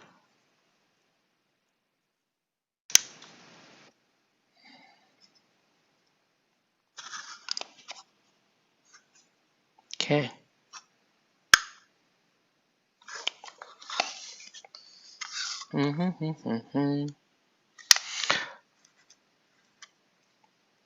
All right. So once this set is done, I'm going to take a break from commission stuff, paint a couple of my Batman crews, then I'll pick it back up again. So in all fairness, I could probably be looking at another commission towards the end of next week. Likely. I do a squad, then something cool, then a squad, then something cool. Yeah, I used to do it that way too. At least that should look amazing though once it's on the table. You should be rocking some best painted awards if you go play in any of the 40K events.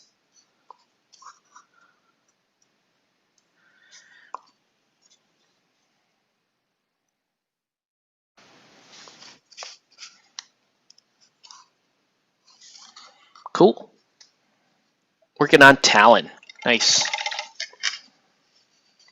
Okay. Almost done with the trolls.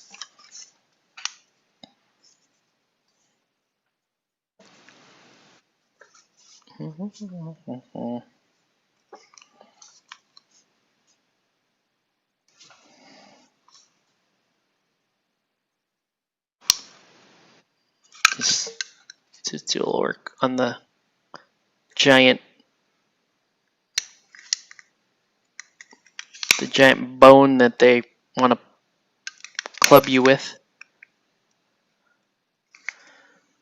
I want to think this is a femur bone, but who knows? It's a femur of something, of a giant or something. Playing 40K event sounds horrid. Yes, it does.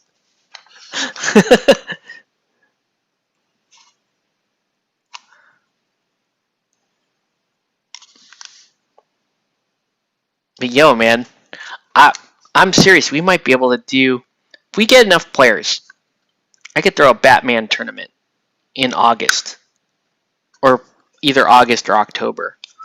Throw a Batman tournament at that point. We could do 3 rounds. We'd be done probably, if we started at 11, we'd probably be done by 4 or 5 p.m. That's kind of nice. Right? I don't know what Knight recommends for round times, but I would think you could do 100-minute round times and still be comfortable.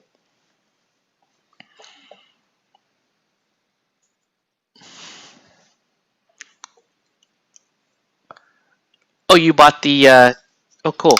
You bought the Lady of the Court set. That is cool. That's a good set.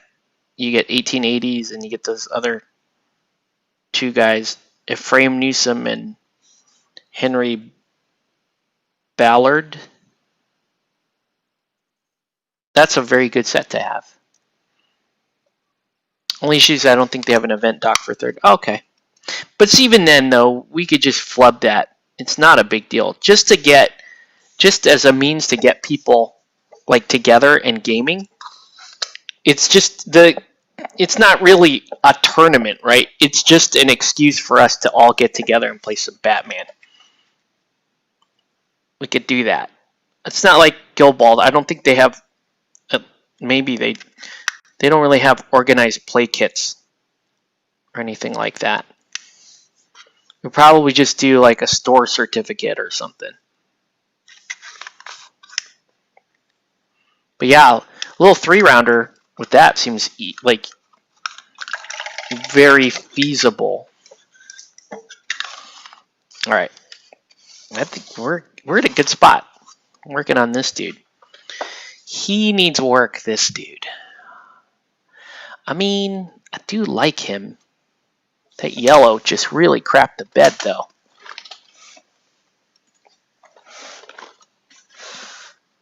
Yeah, so it's just, like I said, we could totally do it. It would just be an excuse to get the crew together.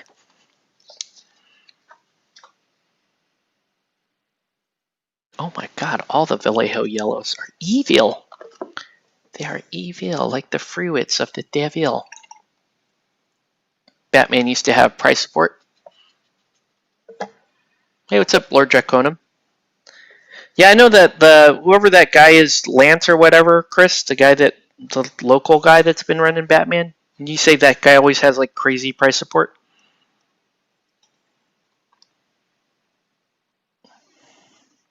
You know what we could do? You know what we could do? If that guy is willing to travel, we could schedule the tournament, get all that stuff together, and then be like, hey, dude, we know you have experience running tournaments. Would you be willing to run this? Yes. My favorite part about that plan is I do not have to be the host of the tournament. In such a case, we would just get, we just get terrain and tables and all that stuff ready. I talked with that guy briefly at the last Kingdom Con. He had crazy price support then, but that was second edition.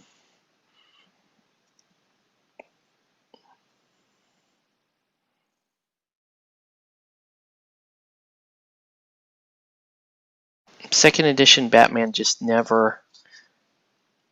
It did not grab me. Okay, I feel like I'm doing something wrong here. Probably because you are. Yeah, I'm gonna have to shade that down.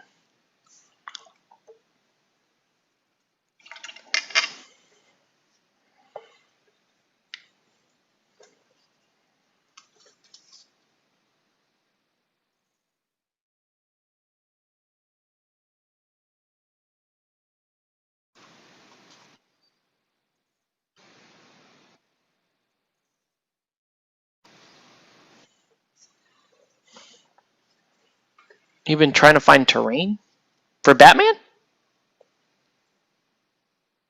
The easiest thing to do would just be use Infinity terrain. You could use. You could definitely use Crisis Protocol terrain. Perfect for Batman. You got tons of that at CQ.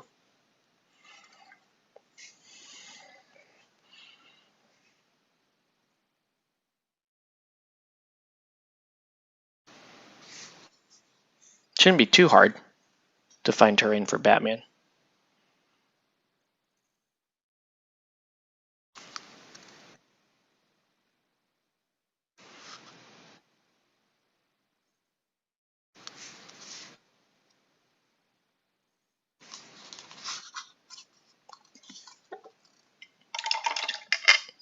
See that? The tail right there? That should be black back here.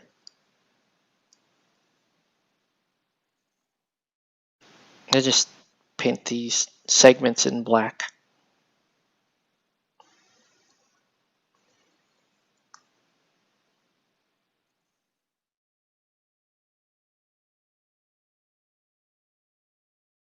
Right?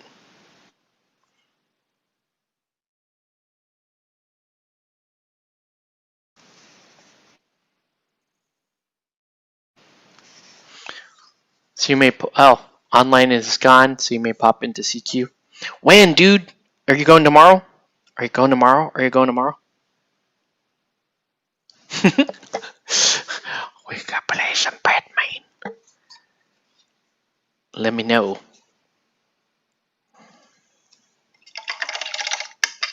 Let's do a little orange. Rawr, Balrog.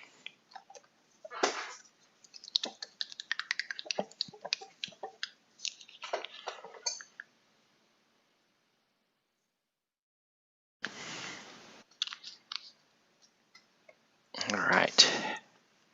So yeah, a little bit of orange. To help liven this guy up.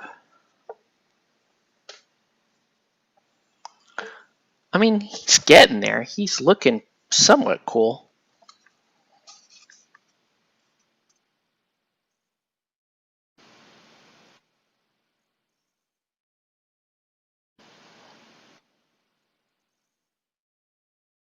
You down for some Batman tomorrow? Sweet. All right. Yeah. We'll see how things go with my kids. They're still awake right now. But tentative plan is like mid-afternoon tomorrow. And if people are going to CQ, I'll just bring my table to CQ. People are not going to CQ. We can have people over here.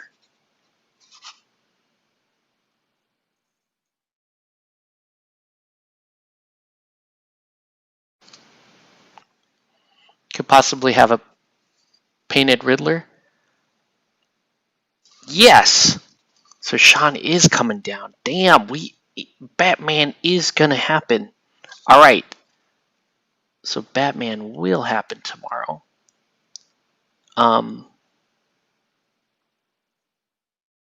I could bring a table to CQ, and we could try that. Probably free around 11ish. I don't know if I could be free that early, but I'll try.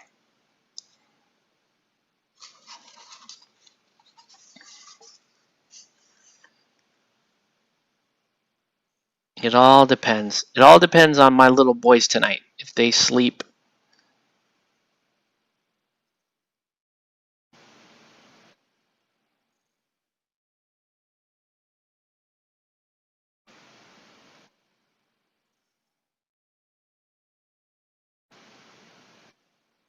And if we're meeting, we might as well, with that many people, we might as well meet at CQ. Plus, you know, Sean wants to shop. I know I will stare at that Doom Patrol box. That's the latest. I will stare at the Doom Patrol box until I buy it.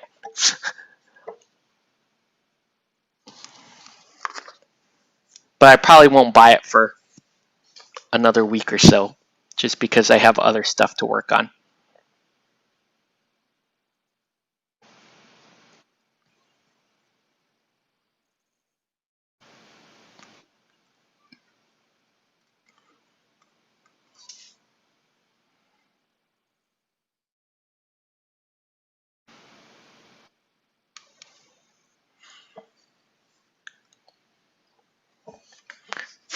Free around 11ish and after. Okay, cool.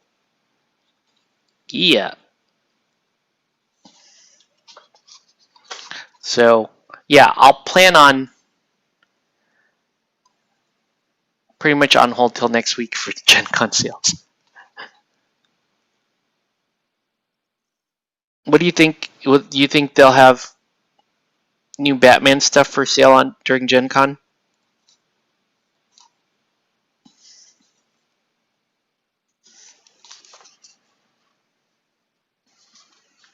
All right. With the orange going down, it's more convincing now to me, anyways. He looks more like he's looking more like a Balrog to me now. It's looking pretty good.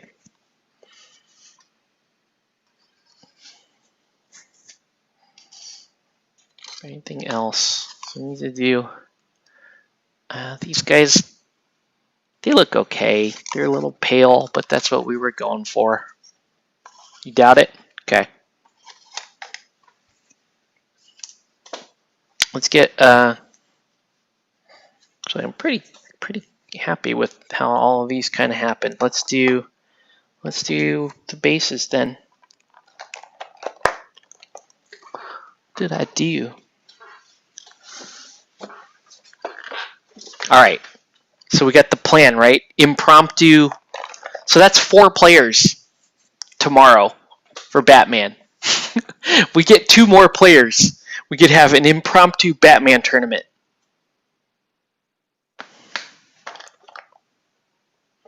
Let's see.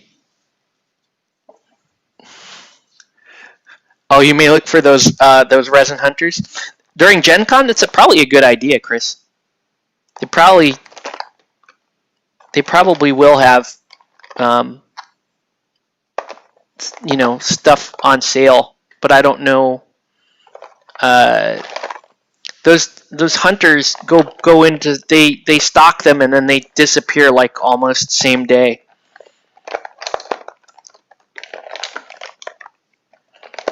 I thought for sure Andrew was gonna sell you his team, but he decided he liked them. Let's see.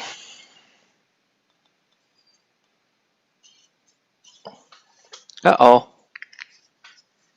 I lost one of those. That's bad. Did. What I do with... Please tell me I have another one. Please. I just had one. I was just like showing you guys that as an example of something that you can't get at CQ. Here we are.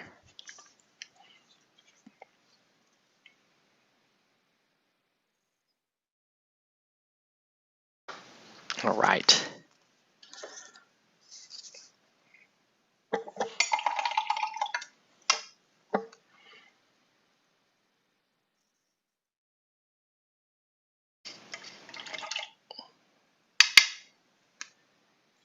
I feel like those worms need one more color on them, but I'm not sure what. They probably just need a highlight just to make them look a little flashier.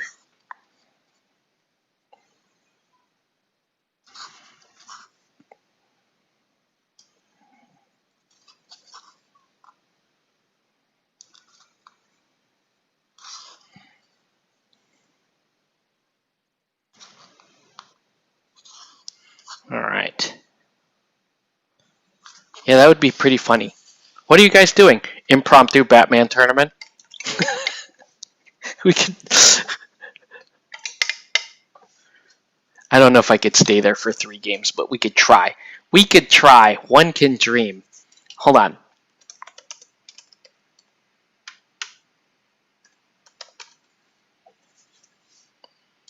But do they have anything on the schedule for tomorrow?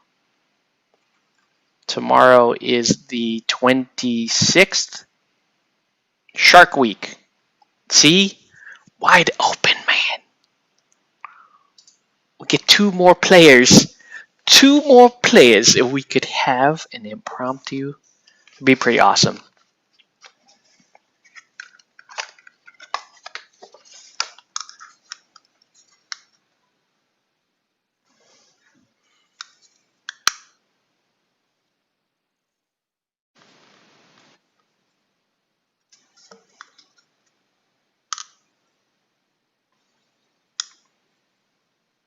I mean, even if I...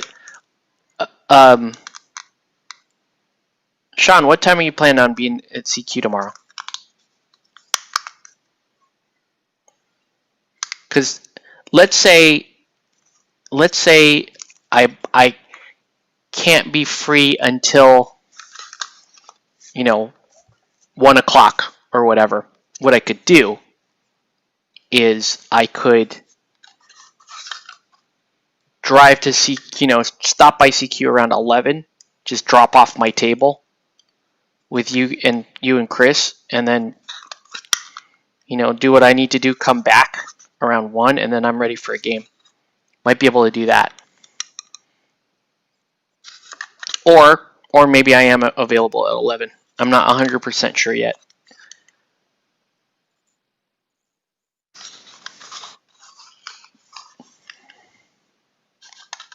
Maybe noon. Okay. See, this timing kind of it's kind of working out.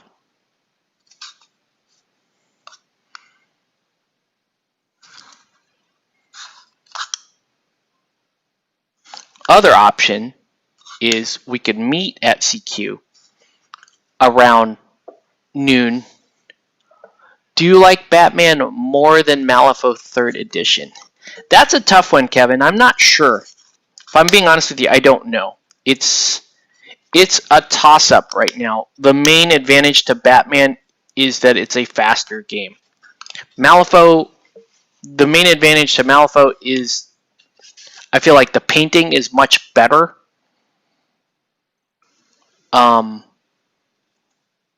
I feel like painting Malifaux, I vastly prefer painting Malifaux versus Batman. The characters and the themes and all that stuff are super cool.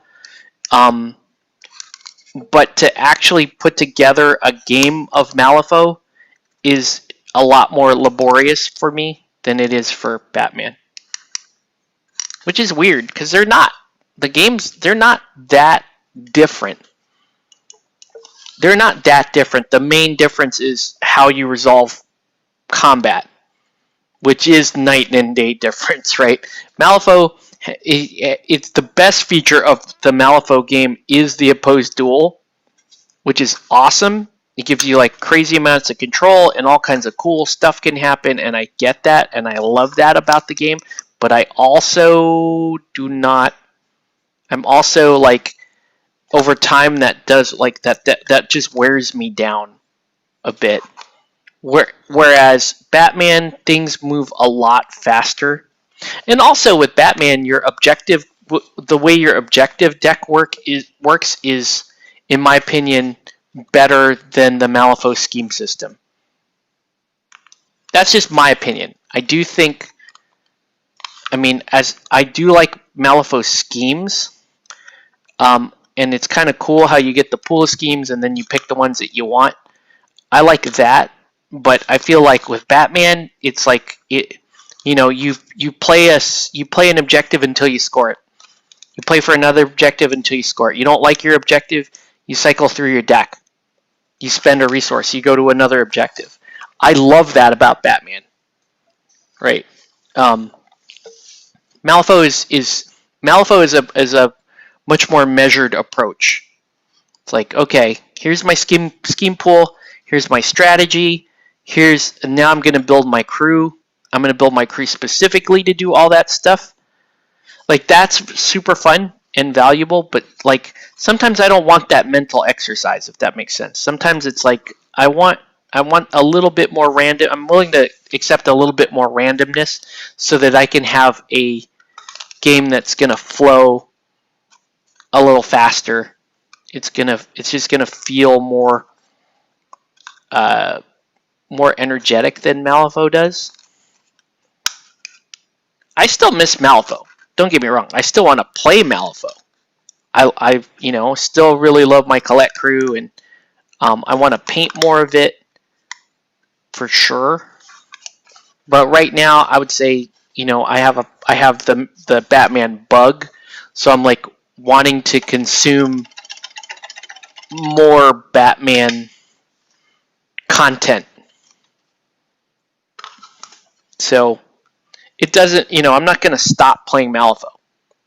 It's just, as of right now, I would want to play, for every maybe 4 to 5 games of Batman, I would want to play a game of Malifaux.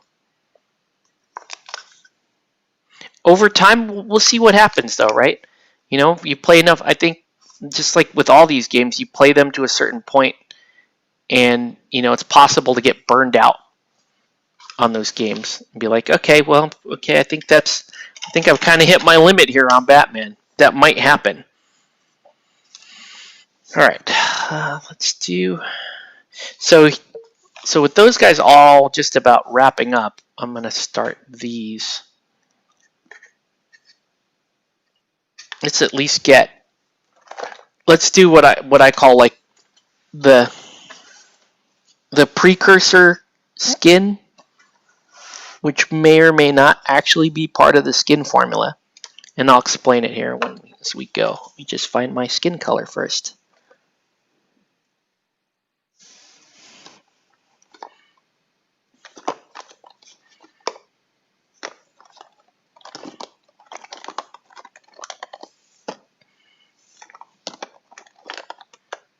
Nope.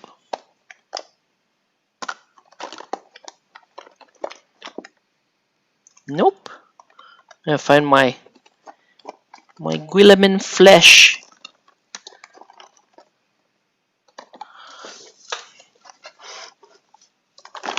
Anyone seen it? Guilliman flesh, please come out.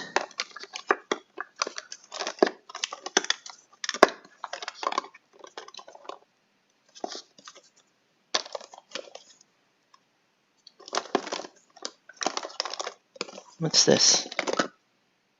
Nope.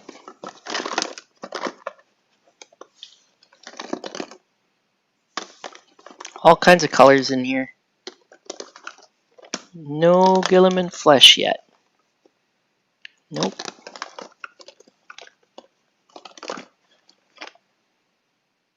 Whoa. Ran into Dark Oath flesh twice.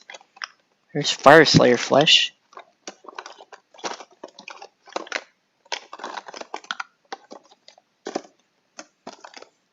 There it is. Okay.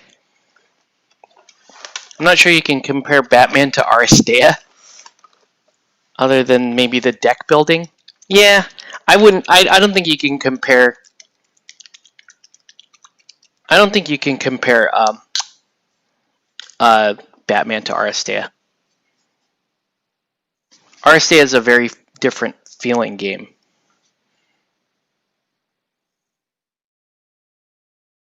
Because I feel like Aristea is it's still a board game, but it's a very like collectible board game,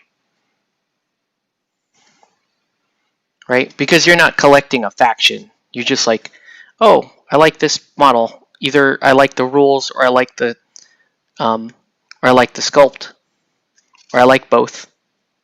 And I'm gonna buy this model when it comes out. And you just sort of slowly put it together, and everybody kind of has access to the same models. And when it's time to play Aristea, you kind of put your favorite models down that you like, and your opponent can have a lot of the same models, and you guys just play the scenario. Yeah.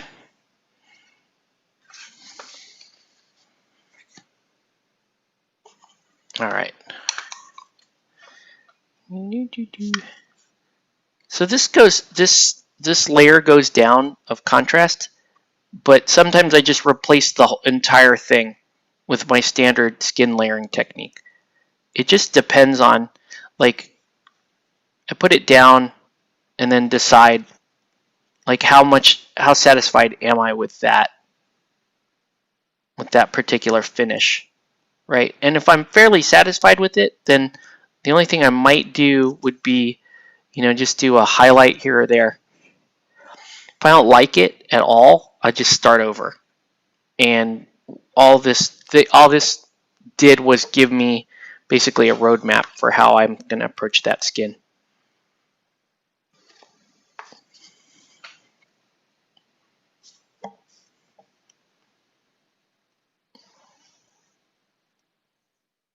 This is a pretty cool dwarf miniature, especially since he has like a raven or whatever on his shoulder.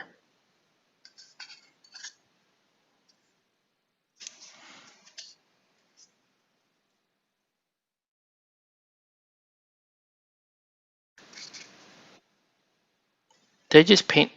Is that a glove? Could be. It's okay. Do it all the time. All right.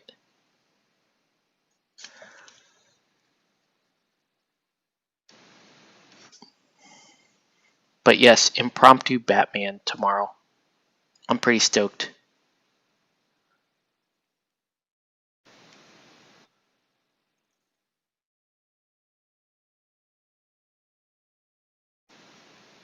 In fact, I'm gonna shoot my wife a message while she's upstairs.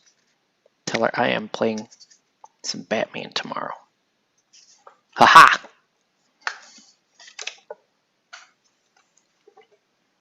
This game also has like this female Aragorn character.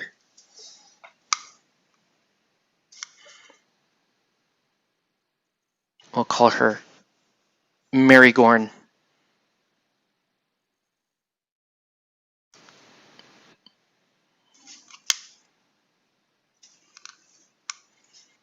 But yeah, the hero sculpts in this game, pretty nice.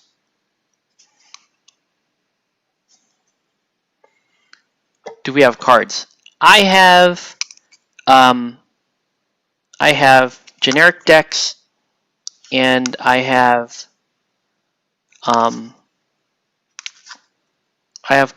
one set of Court of Owlkin, the character cards. Chris has 2 generic decks as well. So I think we're good on that front. And then you all don't forget you have your bat builder. You can pull up all your rules from that too.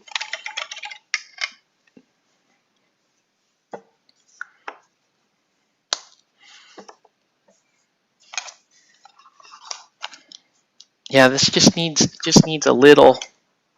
I'm not sure what color I need here to brighten this up. Like a lavender almost.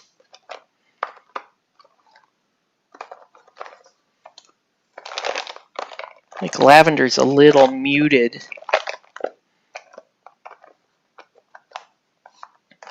See if I can find a good color here. That's actually not a muted color, but that's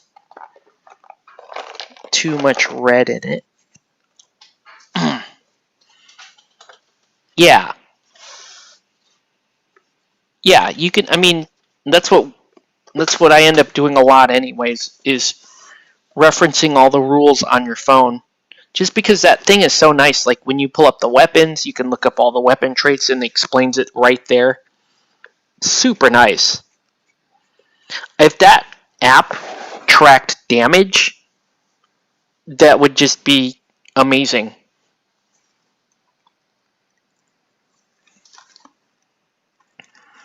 Damn. We have all this Batman tomorrow. I should have painted some Batman. But it's okay. I'll probably play Watchmen tomorrow. More Watchmen. Yeah, let's do this like... Uh-oh. I'm running out of this color.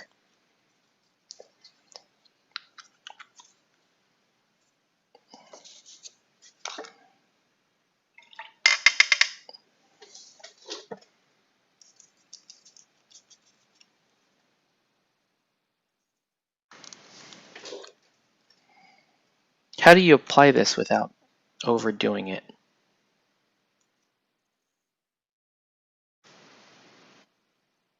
Yeah, see, because that's like overdoing it.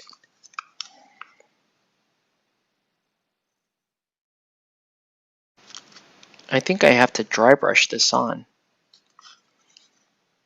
I think I'm going to have to. It's just too... It's way too strong if I don't dry brush it.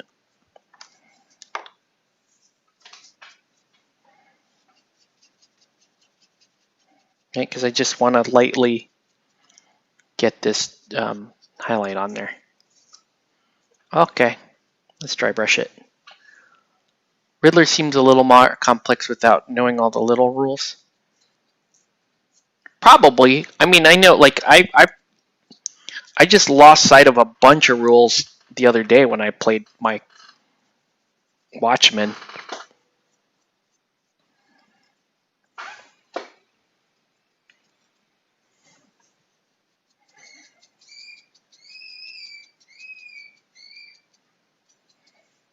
My 3-year-old's upstairs screaming, so yeah, I don't know. We'll see. Wish me luck, guys.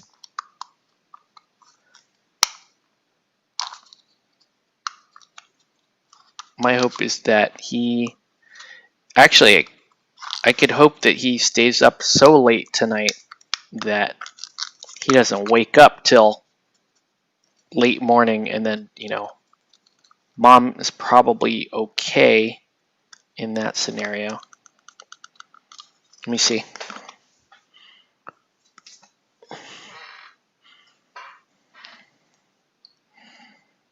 Let me shoot her a note.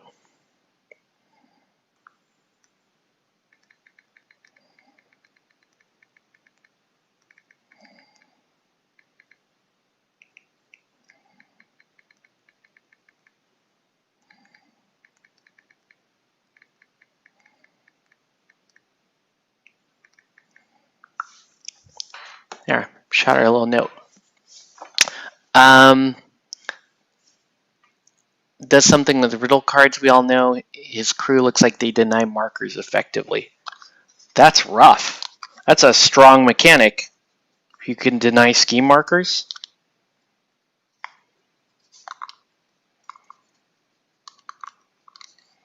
I still call them scheme markers like it's Malifaux. Suspect markers. It's the same thing. It's the same thing.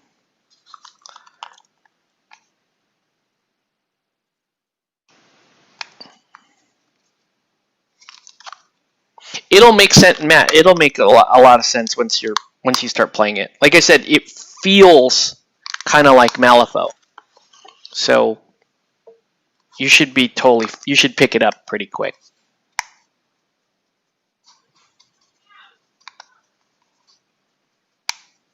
All right.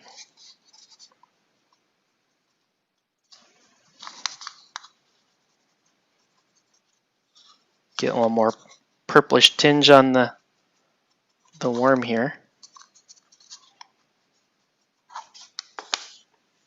All right.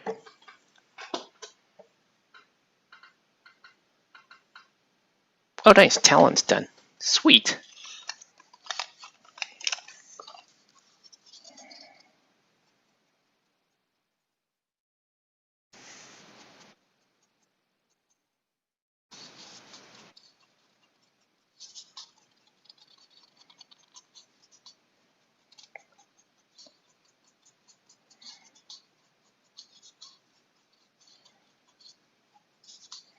Maybe we could get Nelson to show up. Or who else has Batman stuff? We'll just see. I'll just let people know that we're playing. So yes, if you are in the chat watching this right now, yes, we're planning on playing Batman tomorrow. You are invited. Come on down. If you don't own anything, that's okay. We got extra stuff. You can learn.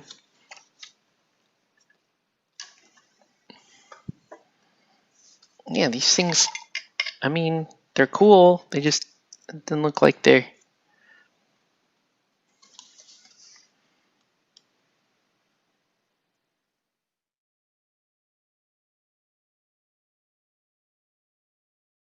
All right.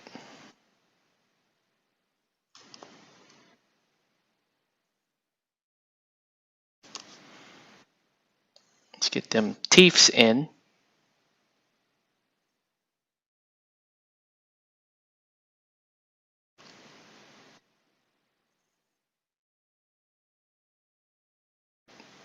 These are like the things from Tremors.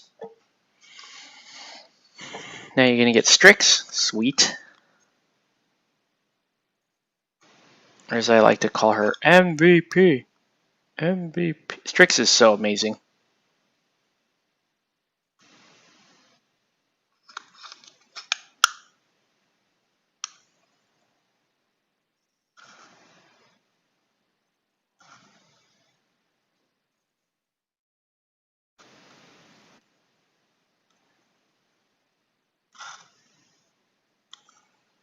Okay. All right.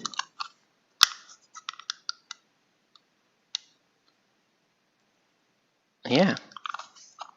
Looking pretty good so far, folks.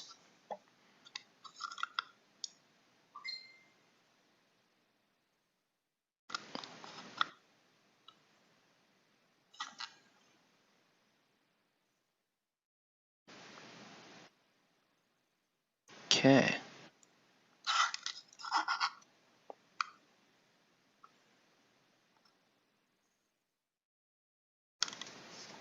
There we go.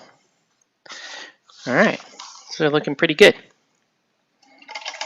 Shall we... Still got a little bit of time here. Can work on eyeballs. So, with any luck, we will finish the Lord of the Rings commission tomorrow night. And then it's all Batman to the end of the July painting challenge. Yes!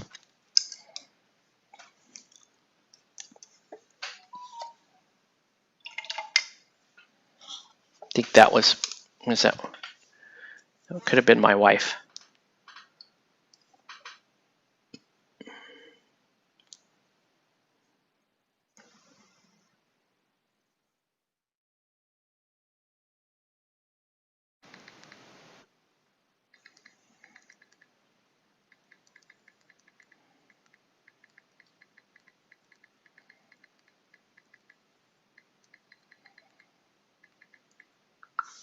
All right. Yeah, looks like I'm I think I'm good. I think I'm good. Looks like she is down on the Crowny Town for this, for us to get some Batman in. Because my wife is cool.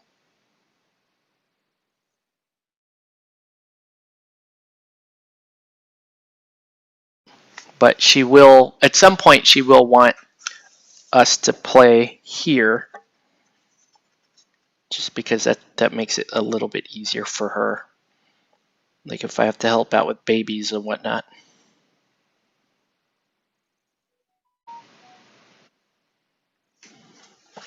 Alright. Now we got to just try to make it into an unofficial tournament. If we can get Nelson. Come on, Nelson. If we get Nelson and like Jason to show, maybe, I don't know. Let's see if Mark will show.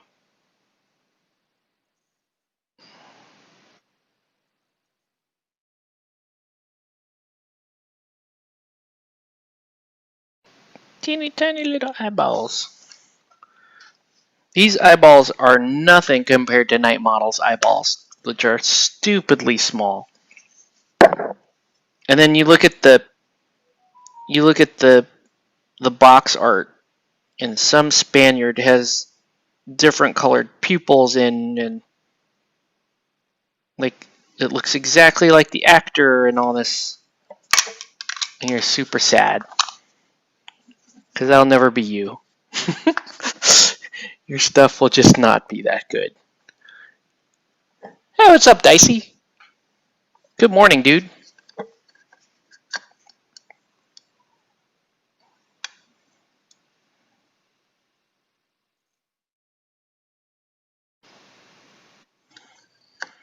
My wife is complaining to me about clear Legos, okay, which I think are an abomination. I think clear Legos are an abomination.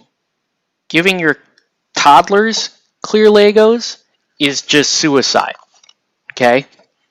And that's that's what she's done. All right, I don't get me wrong. I have made many mistakes as a parent. My most recent debacle: 10 crested gecko babies. Okay, that's my most recent debacle.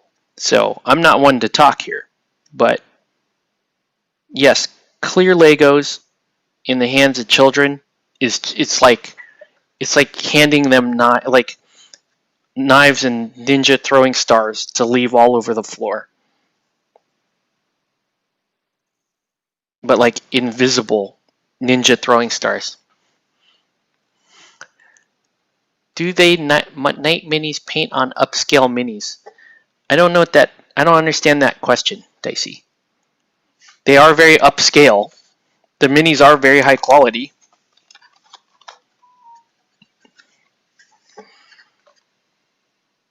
Yeah. This female dwarf. Har! She's pretty cool.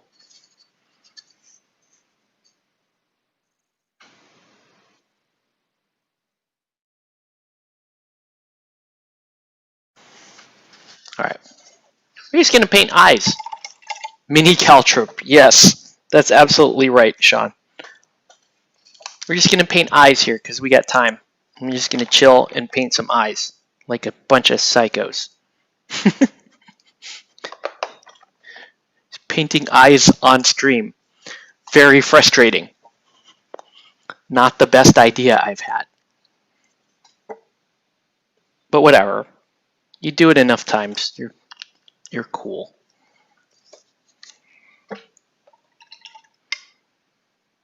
Oh, like the boxer minis, like 75. Yes, Night Models they do make a like an upscale line. I forget what it's called, but yeah, they do get into like 75 and 90 millimeter.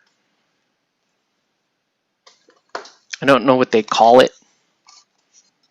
Super amazing Night Models or something. Super amazing.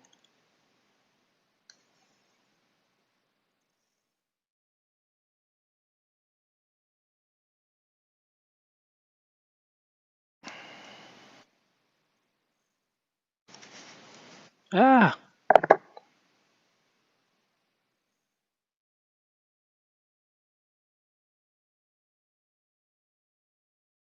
There we go. Wait, a little tiny little mistake there. Busts.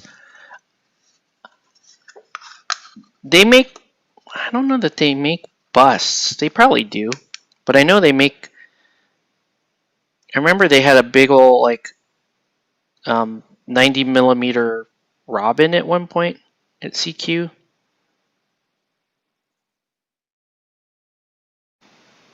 I want to say it was Robin.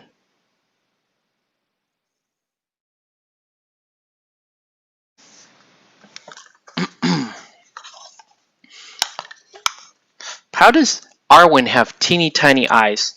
When you saw Liv Tyler's eyes, Liv Tyler has huge eyes. She got big old eyes, man.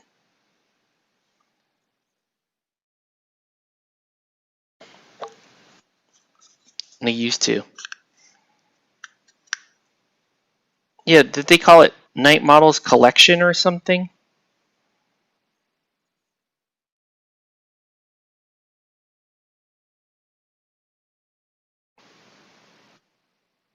Dude, these are teeny eyes. These are Night Models size eyes.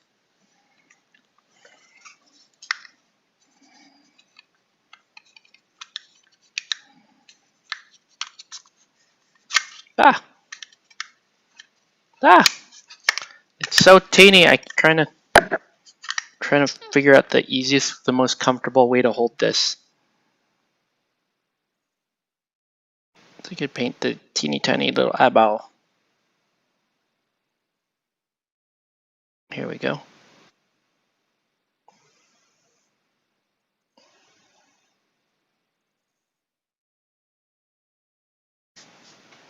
But I mean, in studio, do they make a 75 millimeter exact version to the artists in-house? Raging Heroes does.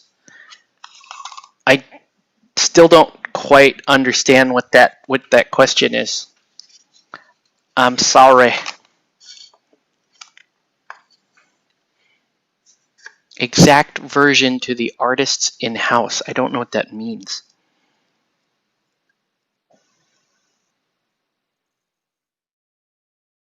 I know Night Models, they take their, they design their sculpts directly from like the comic book pages. So, you know, when you see someone in a specific pose, a lot of times they pulled that directly from a comic book. Right? So if you got like Night Owl on the chimney, like he's just sitting back on the chimney, they pulled that directly from the comic book. When you see Ozymandias, you know, doing the, I forget what those are called, the little, when you meditate, the things you do with your palms. That's directly from a comic book cell.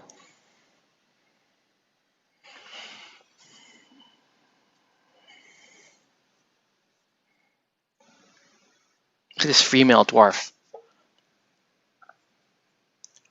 You guys sell protein bars here? Like this. So when they paint the miniatures for box art, they have a bigger space they can paint on, like eyeballs and so on.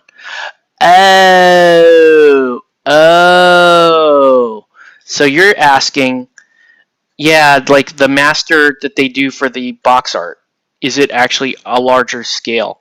I do not believe so, sir. Because, and the reason why I say that is I seem to recall one of their studio painters posting some models they painted for the Batman game that were just the regular scale, and they had that insane level of detail in it.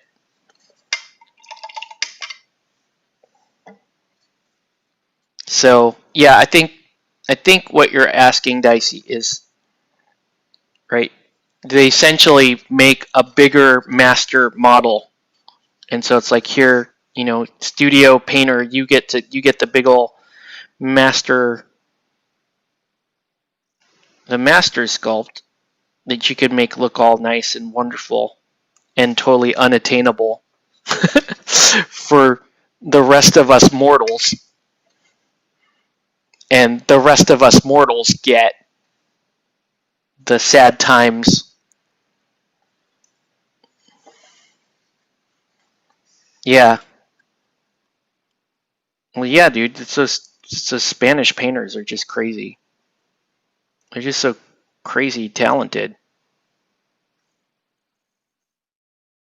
that they'll just sit there and make like they'll make the expressions on the faces look perfect and all that good stuff. And I'm just happy to have a female door. Do you guys have protein bars? Like, kill me. All right. I don't know why she's asking that, but that's all you need to know. She wants to know if you have protein bars. You better answer. You better answer her. Got a big ass hammer.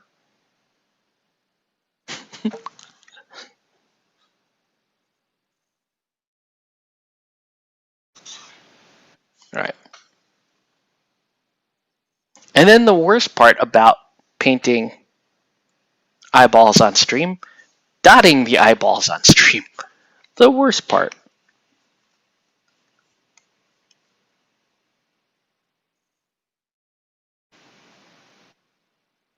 It's Arwen. Irwin, Arwen, whatever her elvish gibberish in Lord of the Rings.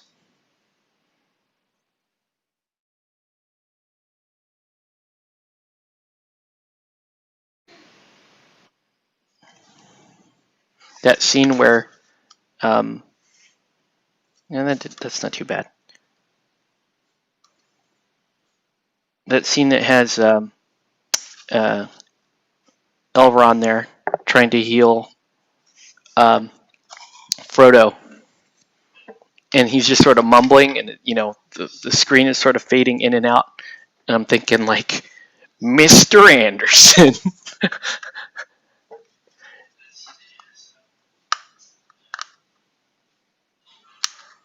Oh, my wife is watching my stream. I hear myself. Wow, she's got it up pretty loud too. All right.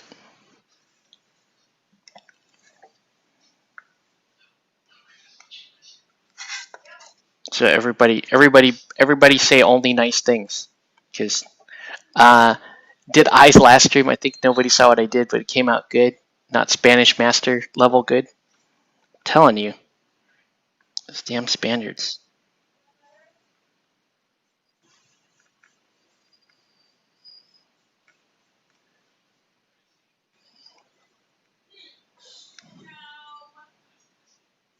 Shoot. Yeah, I just screwed up that eye.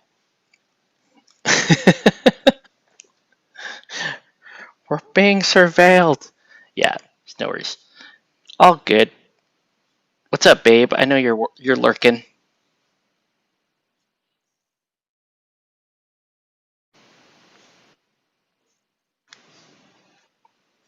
All right, we'll fix female Aragorn here later. Maragorn.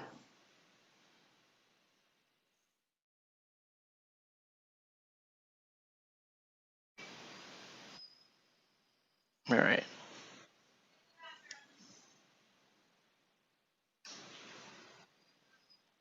Ah! Oh man. You know I have ticks. What the hell? With like personality ticks? Alright. So they're done, they're done. We gotta dot her eyes. Wait, did I already do that? No, I didn't.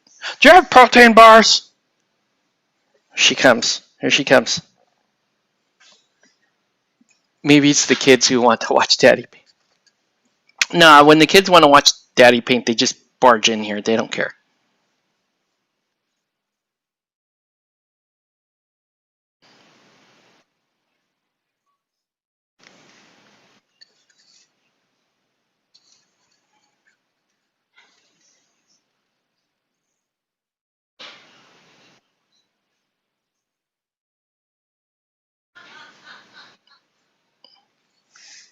All right, there she is. She's not bad. Do you have protein bars? Okay, we'll just move along. All right, so we got Gandalf. Oh, I never did the whites. Oh, I did. Jeez.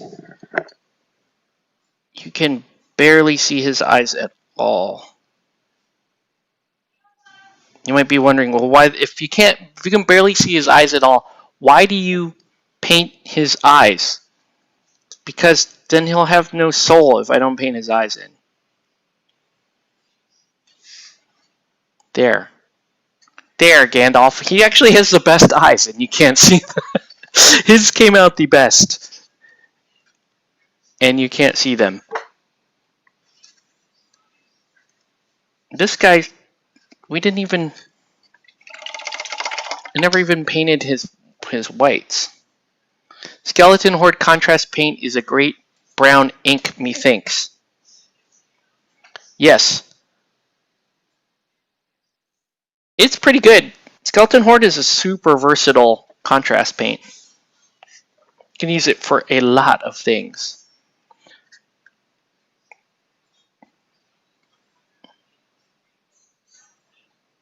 It's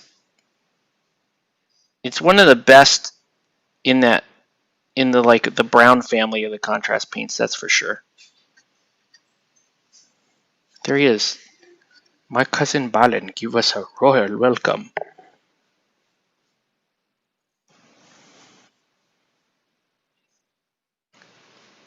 Uh-oh.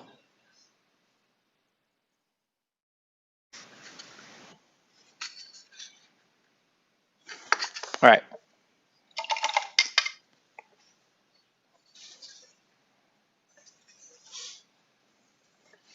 So we do that.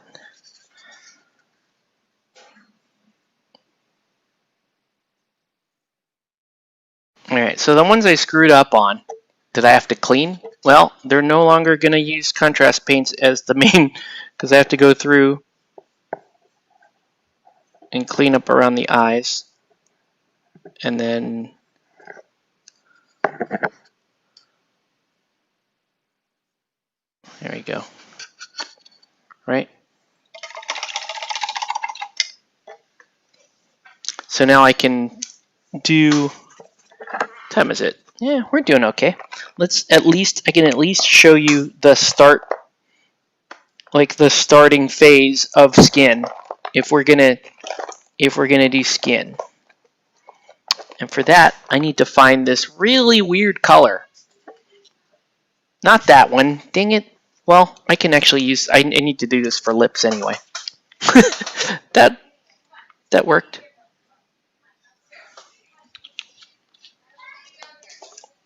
Now the question is,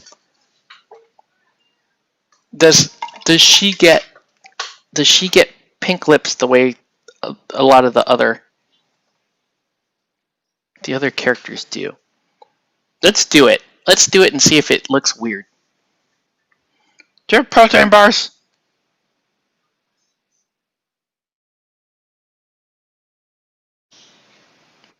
Okay. Yes, actually it looks pretty good on her. Showing some skin. Because Arwen gets it.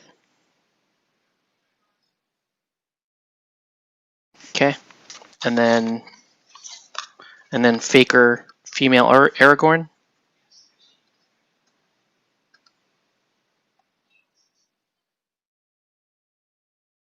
Oops. See, it's a good thing I've been like screwing up. Alright, so now this was the color I was actually reaching for. Sunburned flesh, okay? So we're going to take some sunburned flesh and we're going to take, beep, not that. Actually, that's not bad. I could use that. I like Fair Shadow though. Okay, so 50-50 mixture of sunburned flesh and Fair Shadow, and we're gonna mix that into a little bit of glaze medium. This is not a true glaze. This is really just kind of an undercoat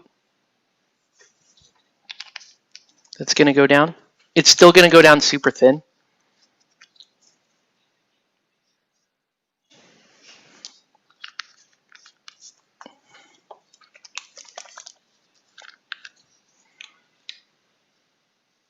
Right, so we're not at the point yet of where we're doing any glazes.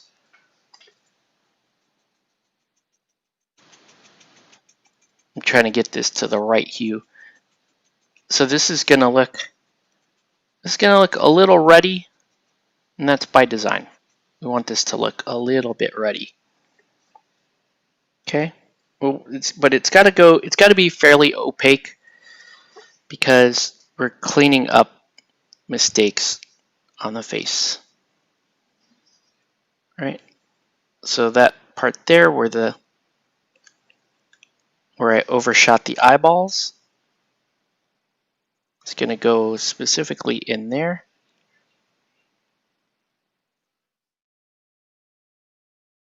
There we go.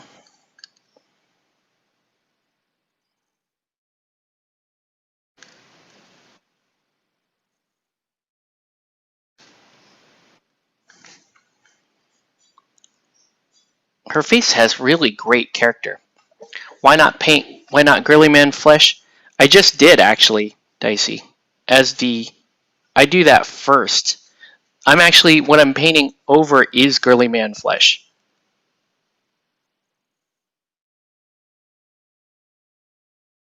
And a lot of times you can leave it like that. But in this case, I'm not.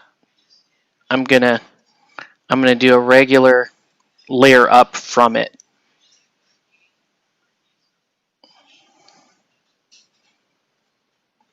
All right.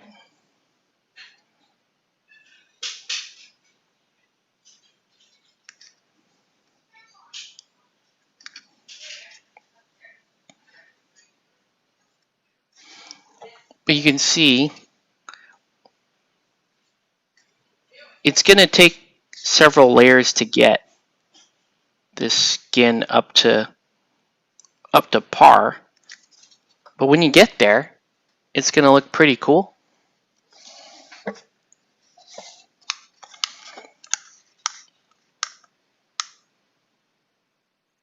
We've got to do it here on female Aragorn.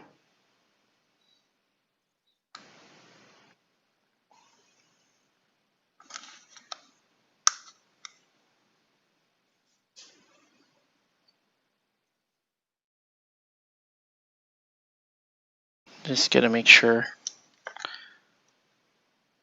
I'm closing in over the eye properly.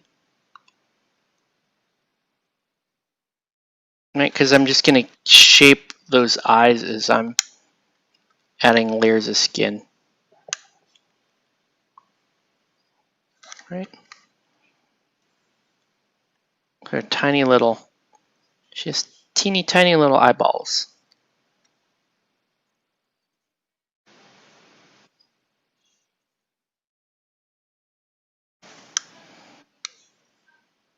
Okay.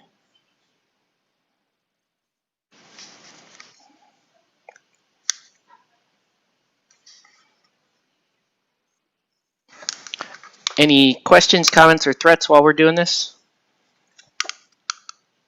No, we've got some lurkers in the chat. So, anyways, if you're just joining us, welcome to Play It Painted Live. Let us know what you're painting and what you should be painting. We're painting up some Lord of the Rings tonight.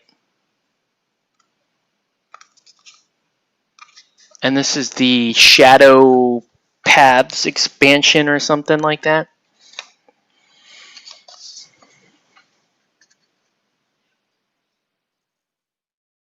Like this guy, I could pretty much leave that as Girly and Flesh if I wanted to.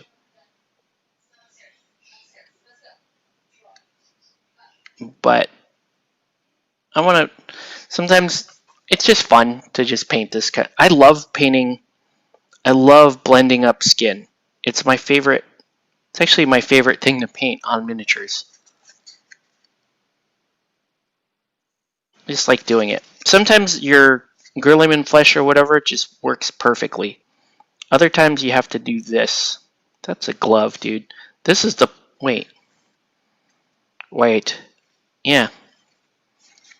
That's just a glove. So I'm not going to do that. Hello, lurkers.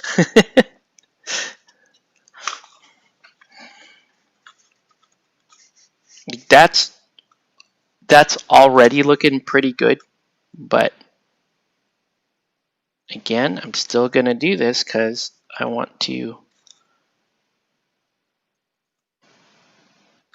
things to look.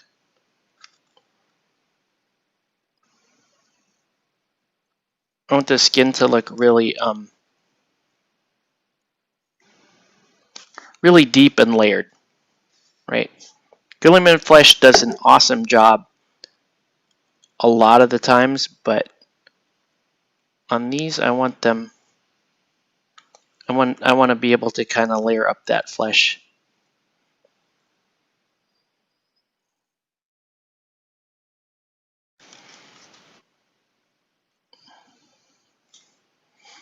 Sometimes Guilliman Flesh doesn't quite do the job on hands.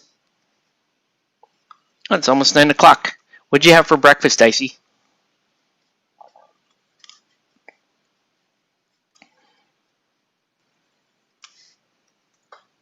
On Sundays, Sunday mornings, I like to get donuts. I mean, frankly, if I could, I would have donuts all the time, but then I would die immediately. So I do love my donuts, but I do like to get up and get my boys donuts. Um, Octavius, hey baby.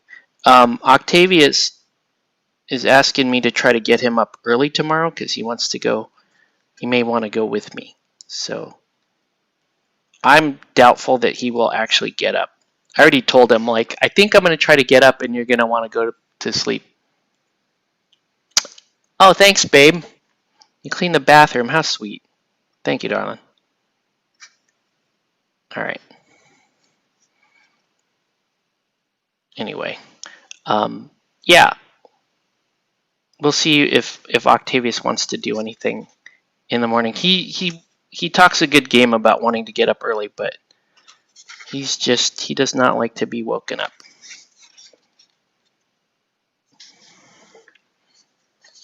Yeah, my family they're not typically morning people. I'm probably the most morning person. Actually, not probably. I'm definitely the only morning person in our family. All right. Another layer of skin.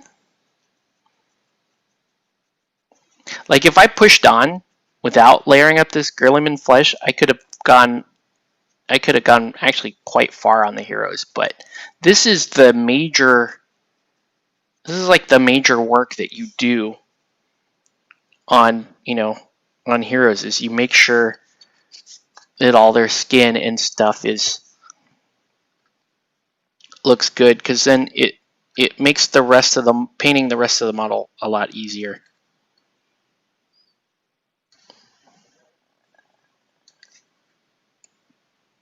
Right? Do you just start layering up these highlights? I'm on the keto diet, so yogurt and homemade nut mix and coffee dark as my soul. Kids have strawberry jam and cheese.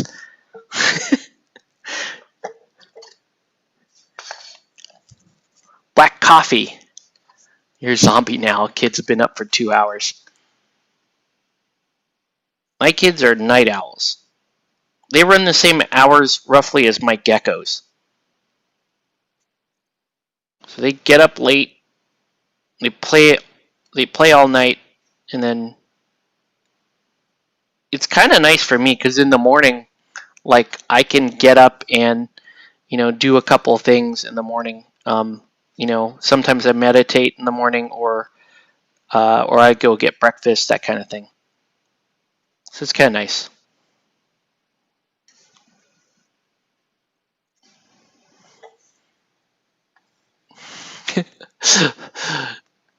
protein bar. Look at her. She seriously, like, look at this.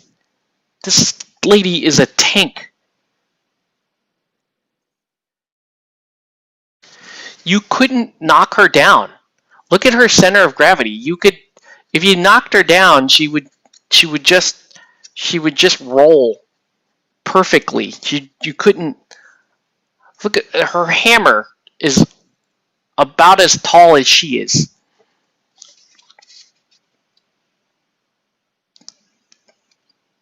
This lady is awesome. But if you don't have protein bars, God help you.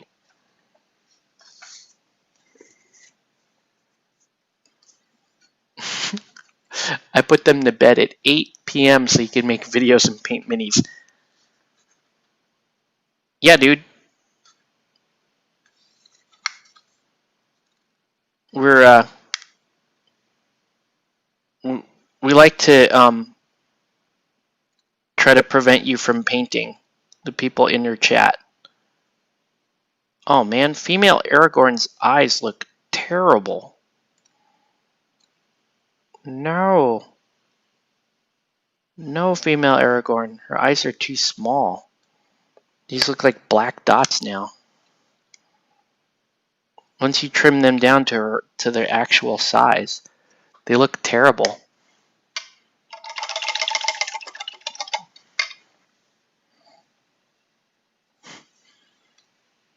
Terrible.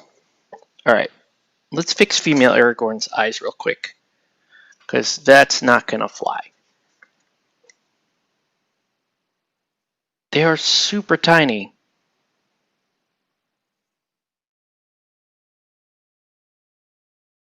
These are like night model eyes.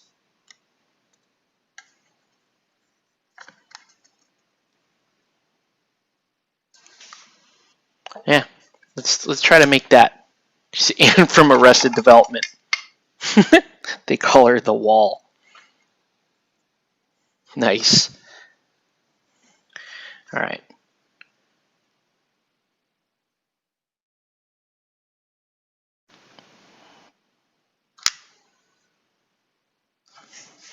The face of this model and the hairstyle, she reminds me of Erin Gray from, not Erin Gray, Jennifer Grey from Red Dawn.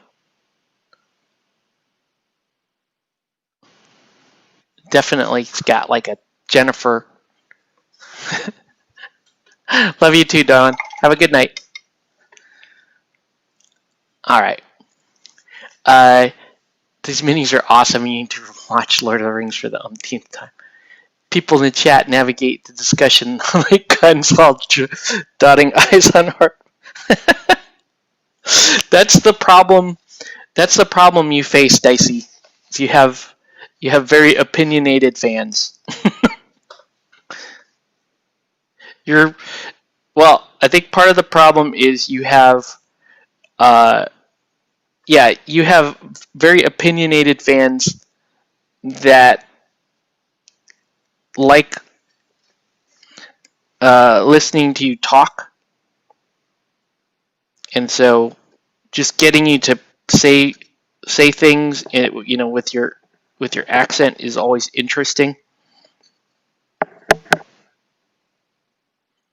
And then we just go. I don't know, that chat. People just go in weird directions, myself included. When I was in your chat, I was actually going to pick up some lunch for my kids. So I don't know if that means what I'm trying to tell you is sometimes I'm in and out of that conversation and not always paying attention to the topic, similar to how you would be being the guy painting and streaming.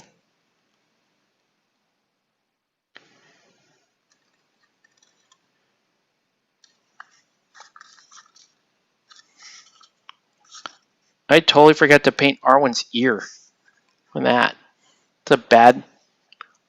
You have noob.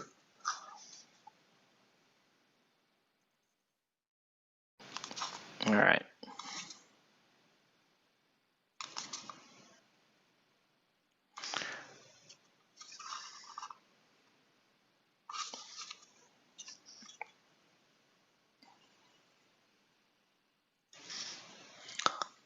Good morning, fellow nerds. What's up, Nerdopolis Prime? This is late evening for us. It's about to be good morning for us. In 3 minutes, it'll be morning. And you're joining, unfortunately, at the tail end of this stream because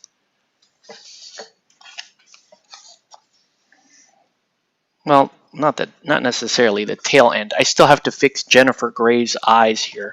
That's what we're calling her now. She's officially Jennifer Grey.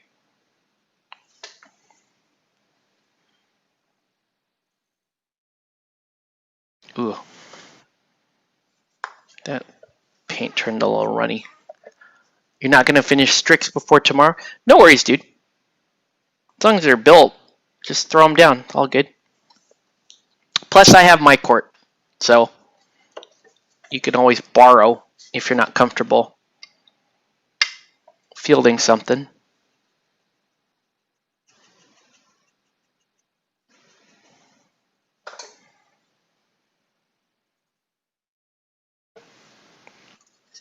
Damn.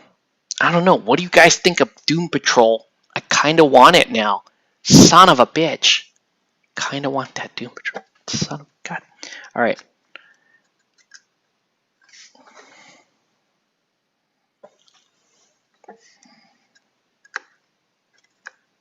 It just seems like another cool standalone crew that makes no sense.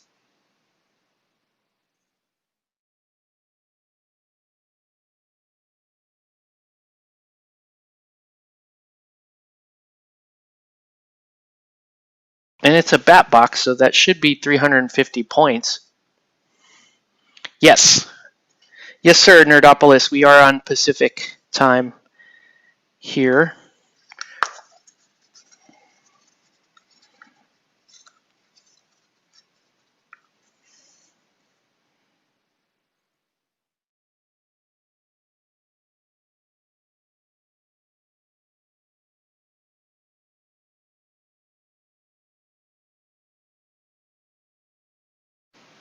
Ah! Now I see the problem. Jennifer Grey does her eyes are sculpted funny. How's the Austrian man doing? The Austrian man.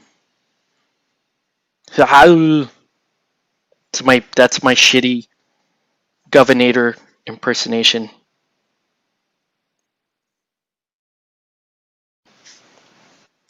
The bomb in there. Get out of there. Get out now.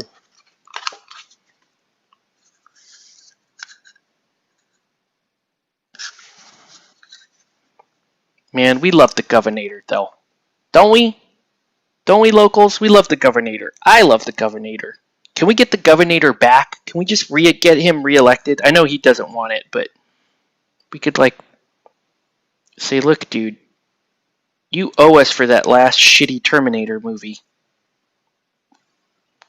Don't give me that Carl shit, governor. Now do your job and be governor again. Drop the cookie. Wow. You can use a big brush as can, makes life easier. Drop the cookie. What are you doing? Come on.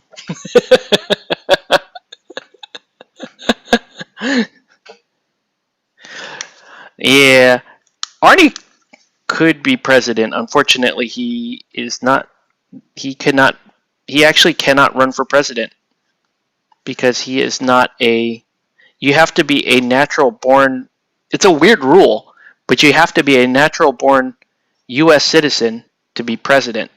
And the only reason I know that is because when my family naturalized, I'm what you call an anchor baby. So when my family naturalized, when my family was going through that process, my 4 siblings were all born in the Philippines, and I was the only one born here. And so when they were completing naturalization, they were all doing their interviews and all that stuff. And, the kind gentleman told me that I did not have to interview for citizenship or anything like that. And being I think I was a 6-year-old kid or something, I felt very left out. I was very upset, didn't quite understand what was going on. But they kept telling me, but you're the only one in the family that can be president, because I was born on American soil. So you have to be born. That was the big deal. That's why they, kept trying to prove that Obama was not born on American soil. Whatever. But yeah, it's a weird rule. And that's the rule that would prevent Arnie from being the presidentator, because I would vote for the presidentator. I would definitely vote for Arnie as president. My ticket, I would want Arnold Schwarzenegger and Terry Crews as vice president. Then they would demolish everybody. Best ticket ever. President Camacho, he'd be Vice President Camacho.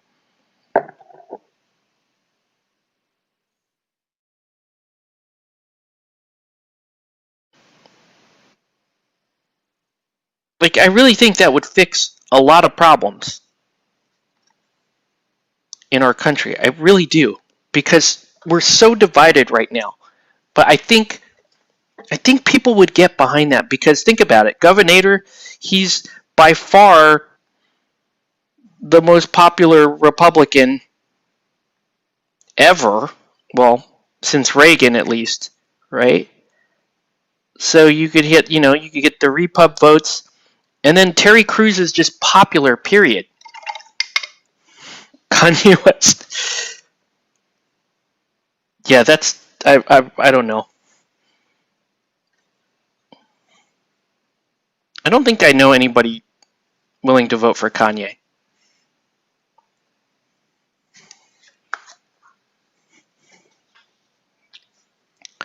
But yeah, we are. Oh God, we're in idiocracy. Well, we are, Nerdopolis. We are literally in idiocracy. It's time to face facts. We are in idiocracy. So we might as well put Camacho in.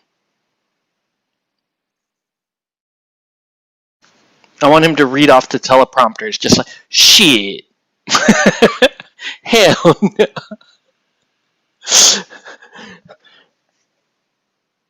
President Camacho. I mean, he serves as Arnie's VP for a couple of terms, and then we get President Camacho. Right? That's 8 years for us to prepare for idiocracy.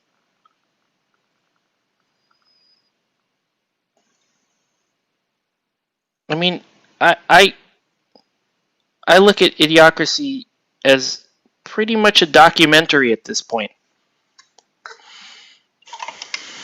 Jesse Ventura. No. As much as I like Jesse Ventura, I think he's just gotten kind of weird in his old age. He was a cool governor, but no, I don't know. I don't really see him as president. Schwarzenegger for president, people would be on board. People, in a heartbeat, people would be on board.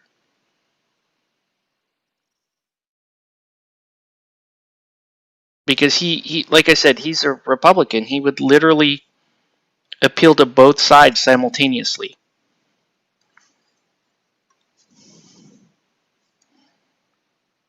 Because he's a pretty, he's a pretty liberal Republican. And, California was pretty good shape with him at the helm. Because, not necessarily because of him, but he had good advisors. There we go. Aaron Gray is back. I don't miss Bush Jr. I think that's Dicey, I think that's a crock of shit, man. That people forget easily. Bush Jr. The people that miss Bush Jr. are only looking at, just how just how like rude and mean Trump is. They're not actually looking at policy. Like Bush Jr. policy, fucking nightmare, man. Anyways, I don't want to get too much into politics, but yeah, that's just my opinion. That's my take on it. Like,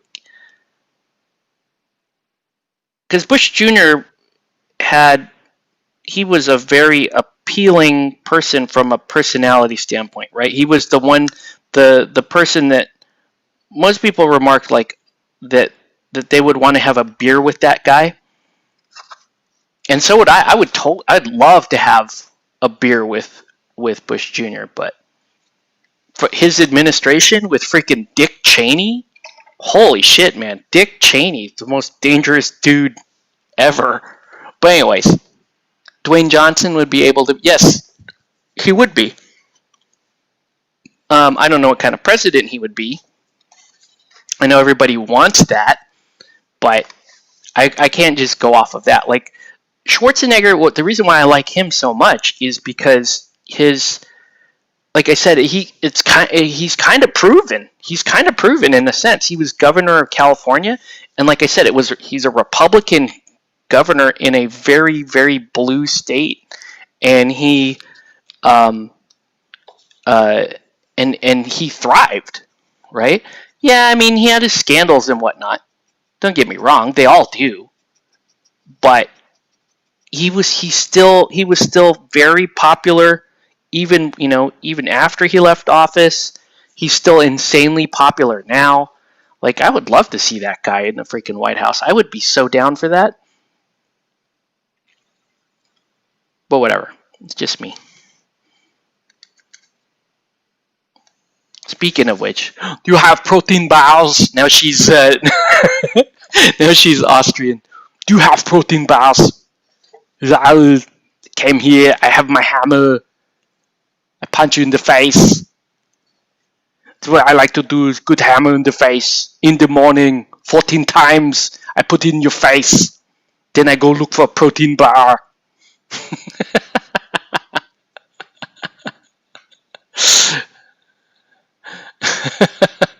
You gave Obama the Nobel Peace Prize, which was hilarious because the guy had just finished breaking the world record for the most number of drone strikes ever. Funny, but true. Anyways, the lamentations of women. Yeah. Female dwarf, what is best in life? Crush your enemy, see them driven before you, and protein bars. I mean, the lamentations of the women.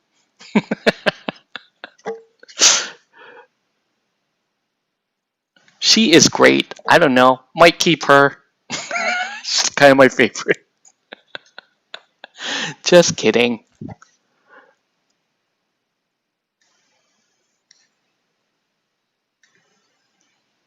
All right. All right. Like, look at the character on her face. It's just fantastic. It's fantastic. Look at that. It's just a great sculpt. Much better than Jennifer Grey.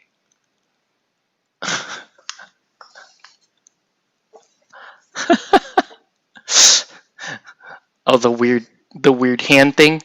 I don't know.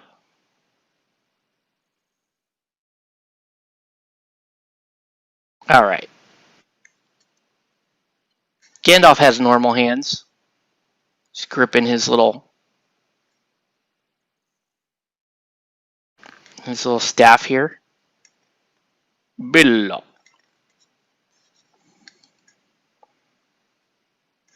I like how Gandalf the Grey was fairly bad at everything.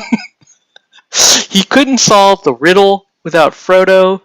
He got lost in the caves. Like, what?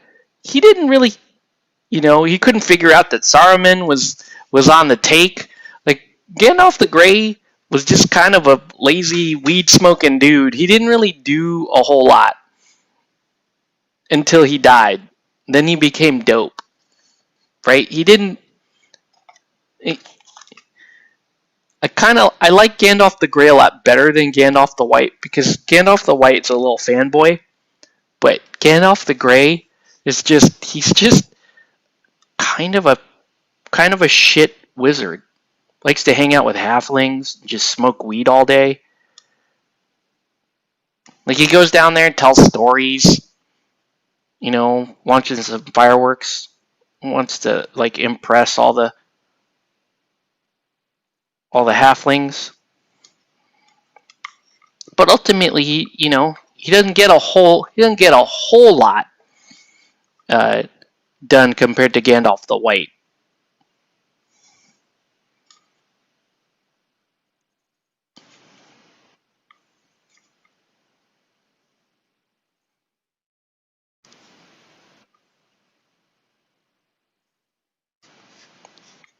All right. Yeah, our one's looking pretty good. The skin's looking pretty good on these models.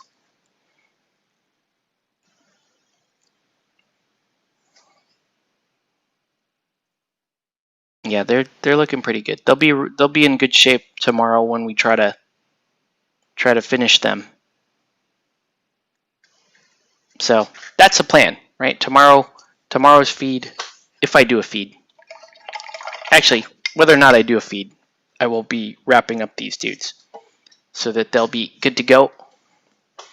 And I think, my friends, we are at that point where I am gonna go to bed, and we're just gonna call it here. So, speak, friend, and enter. Yeah, they just sat there for like the longest time while Frodo was figuring it out.